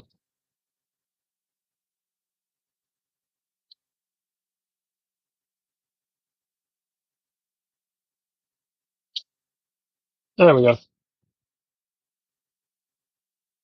Heat up this.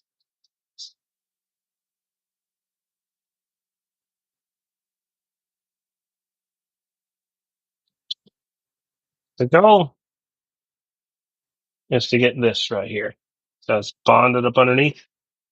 That's what I was going for. What's up? What it looks like on top, I'm not super concerned with. Stabbing the piss out of my hand somehow. It's gone now, whatever it was. Okay. Next. Put it at the right angle.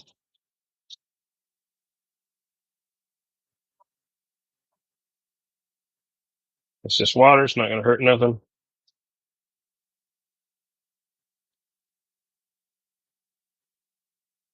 All right. Heat her up and get to work.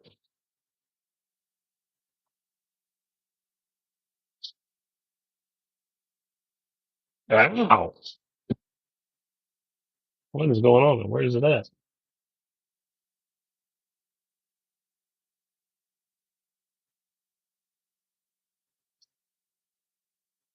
I'll find it as soon as I. Weird. Hang on.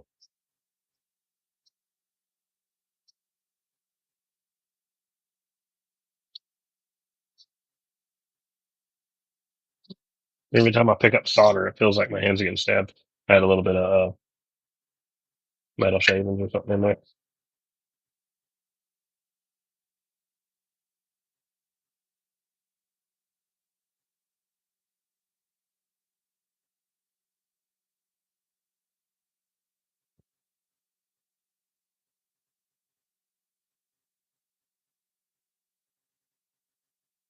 That's right there is to make sure the screw don't back out.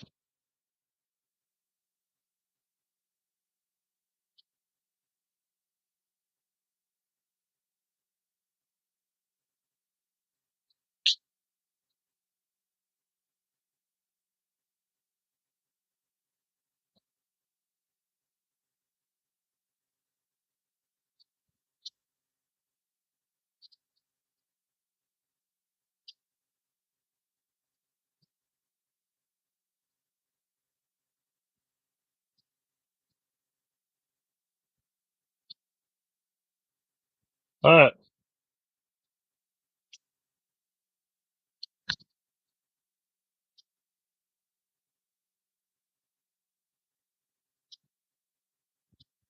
All right. A little bit more solder than what I need, but I don't really care.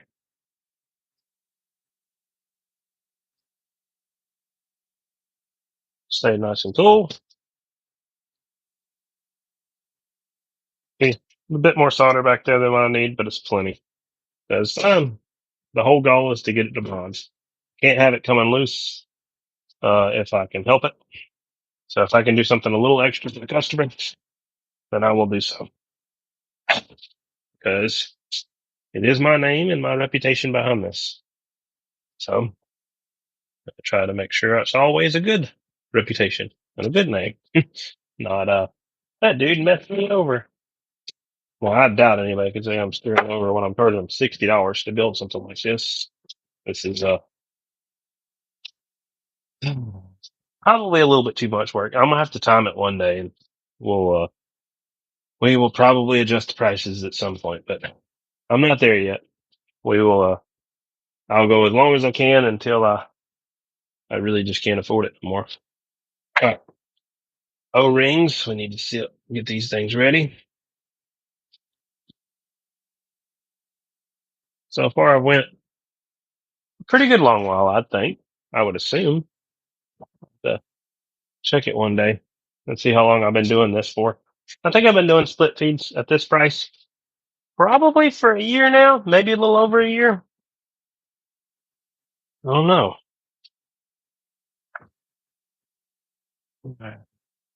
We did some cleanup the other day, and of course, cleaned up something I would need.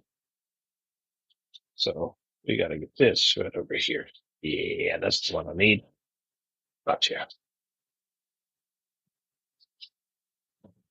start. Which one I want to use. This side's the prettiest, this side's the ugliest. So let's get my O-ring back in.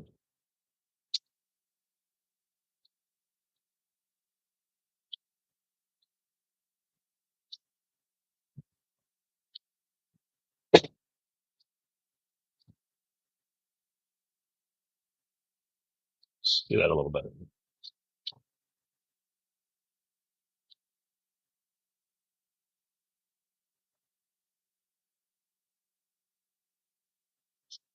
All right. O-ring is set. Let's go ahead and set my other O-ring. I'll have to do it later. All right, O-ring is set. And really lubricated. This is my get it from top. Well, it's pretty good, but still the bottom. Use it.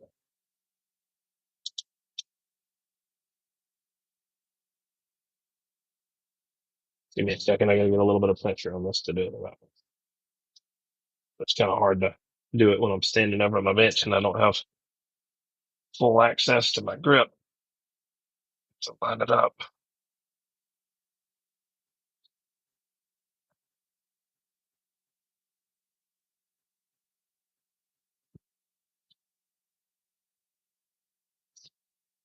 Yeah, if you guys like this content, feel free to subscribe. Feel free to follow my page.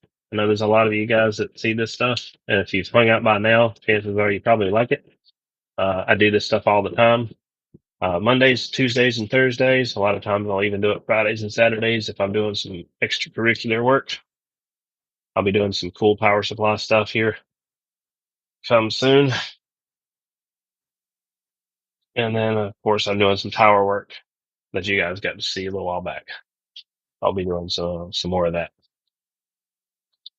So let's get our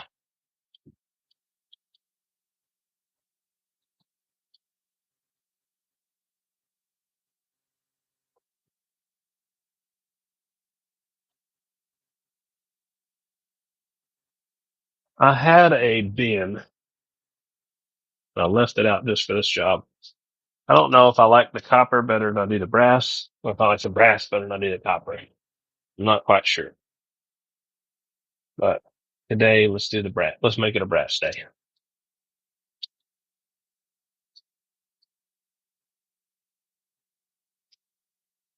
I'm going to do something a little unorthodox, a little bit different than what I normally do.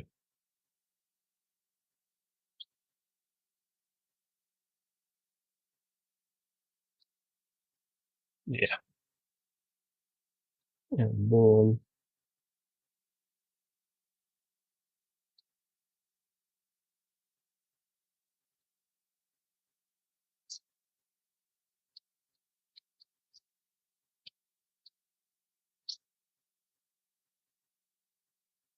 should I do it like this? What do you guys think?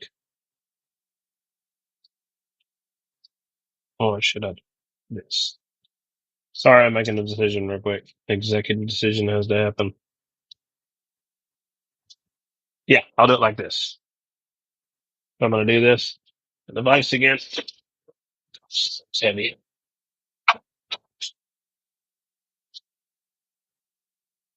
So, see, is this kind of hang this way?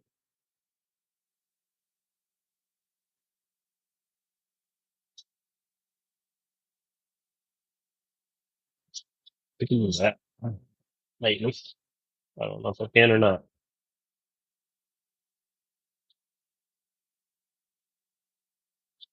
Maybe. Maybe. Now I gotta twist this. Rotate where this is. Like that. Well, I mean, it doesn't. Yeah, it doesn't matter actually. This is all for a very specific purpose.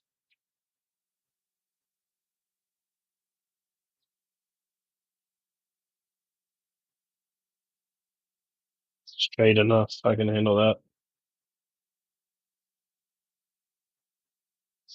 Now,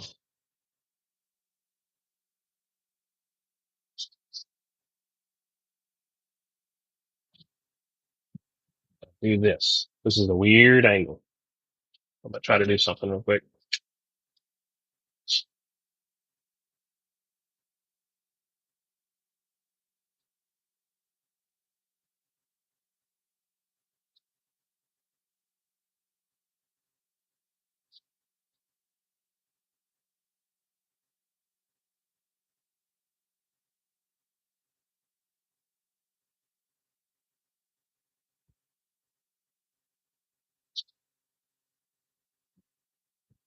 No. Oh, man. I didn't prepare. I was not ready for this.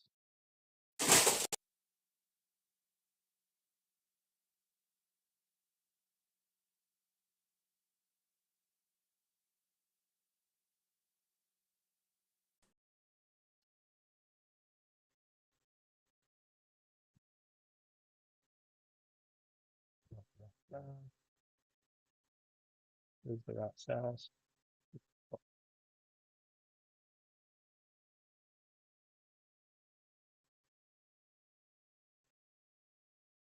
So this is gonna be odd how I do this part.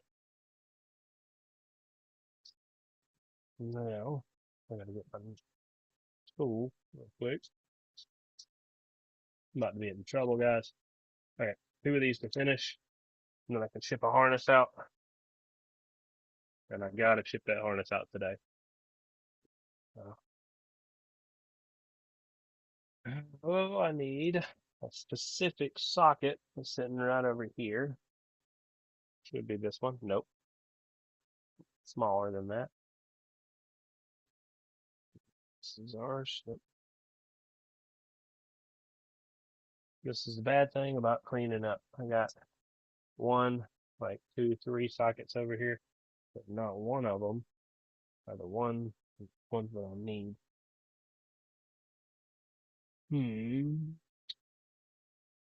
There we go. I had it over here. Oh well, Kevin. There we go. This is the one I need.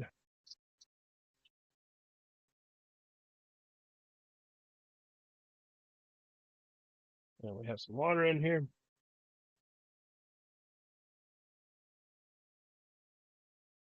Fill that booger up.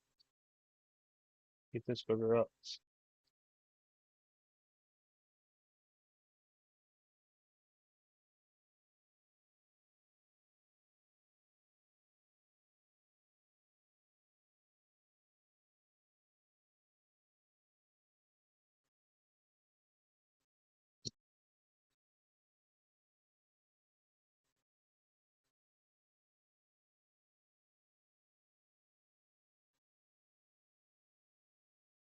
Ah, cool. So the way this is set up,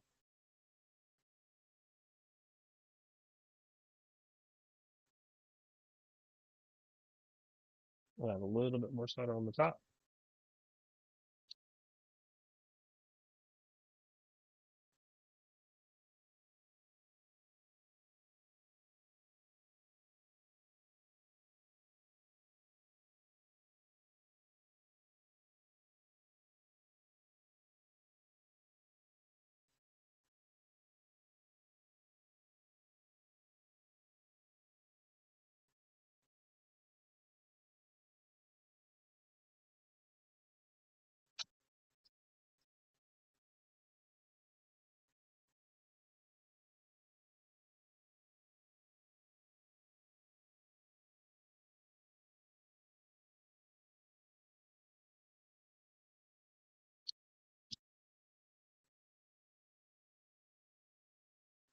All right.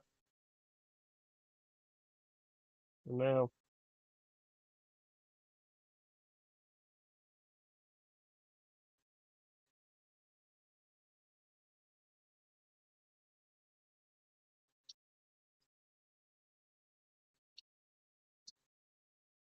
I was being a little overzealous. Darn it.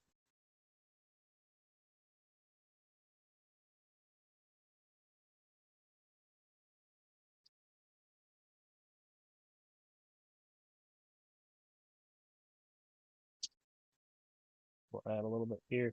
I need to. Oh, yeah. I forgot I made something for this. I had a solution for this crap. I completely forgot about what I did in the past.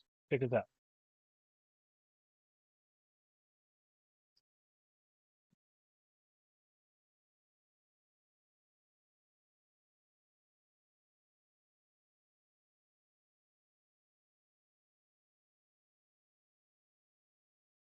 Ta-da.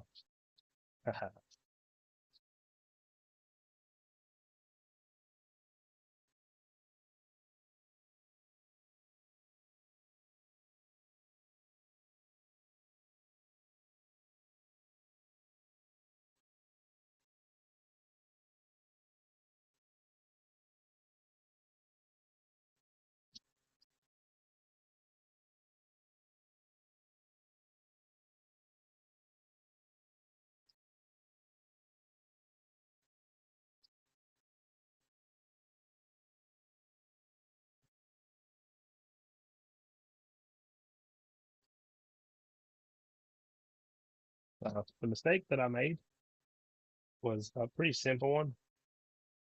I forgot I had to do a washer on top. Now, if I don't do a washer on top, then what ends up happening is they don't grab anything but the solder. So it's nice in theory. Ooh, man, it's hot. Gotta be careful. It doesn't work out in actuality. So we gotta go one more. Not you, you're too large.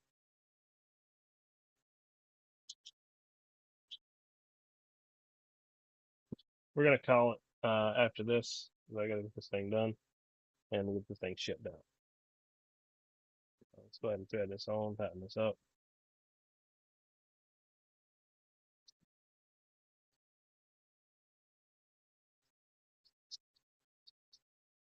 So what this bottom is doing is cooling it off, and the top, of course, is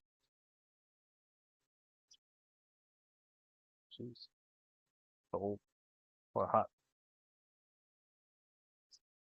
Top, of course, is keeping it locked.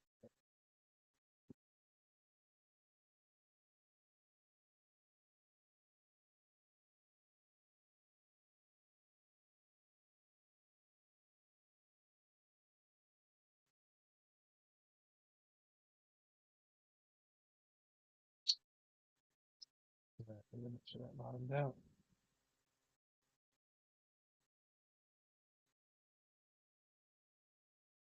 Good. Of course, that's not too bad. I'll clean that off in a moment. Knock this off right here so I don't have to deal with it.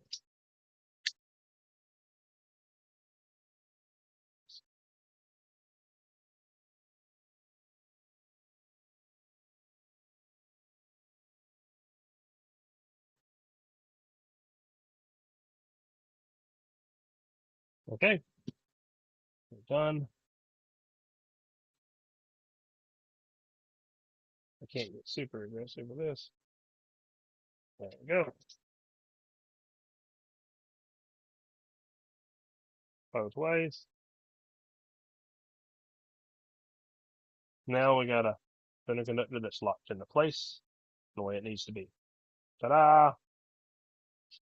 Holy crap. All that work was because I forgot about this right here. This is a super simple solution that fixes pretty much a lot of my problems. And I had completely forgotten about the fact that I'd done this last time.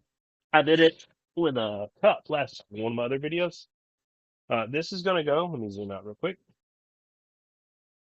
Sorry for the rest of you YouTube guys that may be very confused at what I'm doing, and Facebook guys that have stuck it out with me. I'm going to show the rest of you guys what we're doing. This is a 1/2-inch flex. This is a part of the Andrew family of coax. This particular one in particular. If you have a DIN connector on this side and a DIN connector on this side, and you need to be able to split feed that connection. Oh, let me get my little vacuum thing. It's still a little hot on that side. It's not too bad, but it's definitely warm. warm enough to make your hand heat up. Use my little blower.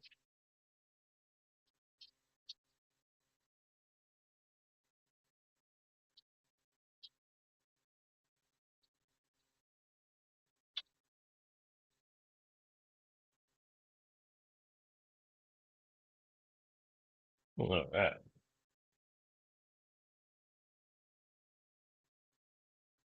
Tidy up a little bit. Okay. Then what we do is we take a connector like this, and screw that bugger on, just like that. And that cocky lines up. Set that thing in the floor since it's leaking. And tighten that booger all the way down. And now we have a split feed. That center can move. It's not the end of the world because it is on a piece of Teflon. There's nothing you can really do about it. I just want it nice and tight, and then to grab it on those fingers. So that's really all that matters. Just like that. So there you go. That's how she sets up. That is a split feed right there. So we'll zoom in so you guys can see it. Maybe one of these days I'll remember to do a clip on these on YouTube and on Facebook. This is for your UHF one. So if you have like, say a piece of 393 or just another connector and you need to split feed it, this right here allows you not to get rid of your connector and run a split feed. And hopefully I remember to do a video on this so you guys will see, but I'll try to share it for the guys who don't get to see this video. That one's not for this guy in particular who's got that 393, but that's just an example. But that's what we're working on. So then the other split feed, the 7/16 DIN needs to be finished, but I'll finish it later. It'll go along with this 393 harness, and we'll be working on that one on Thursday. This has got to get shipped out, and then I am done for the evening. So I appreciate you guys hanging out. Sorry I ain't got more to show you guys, but yeah, it was a lot. So we got a lot of stuff done today.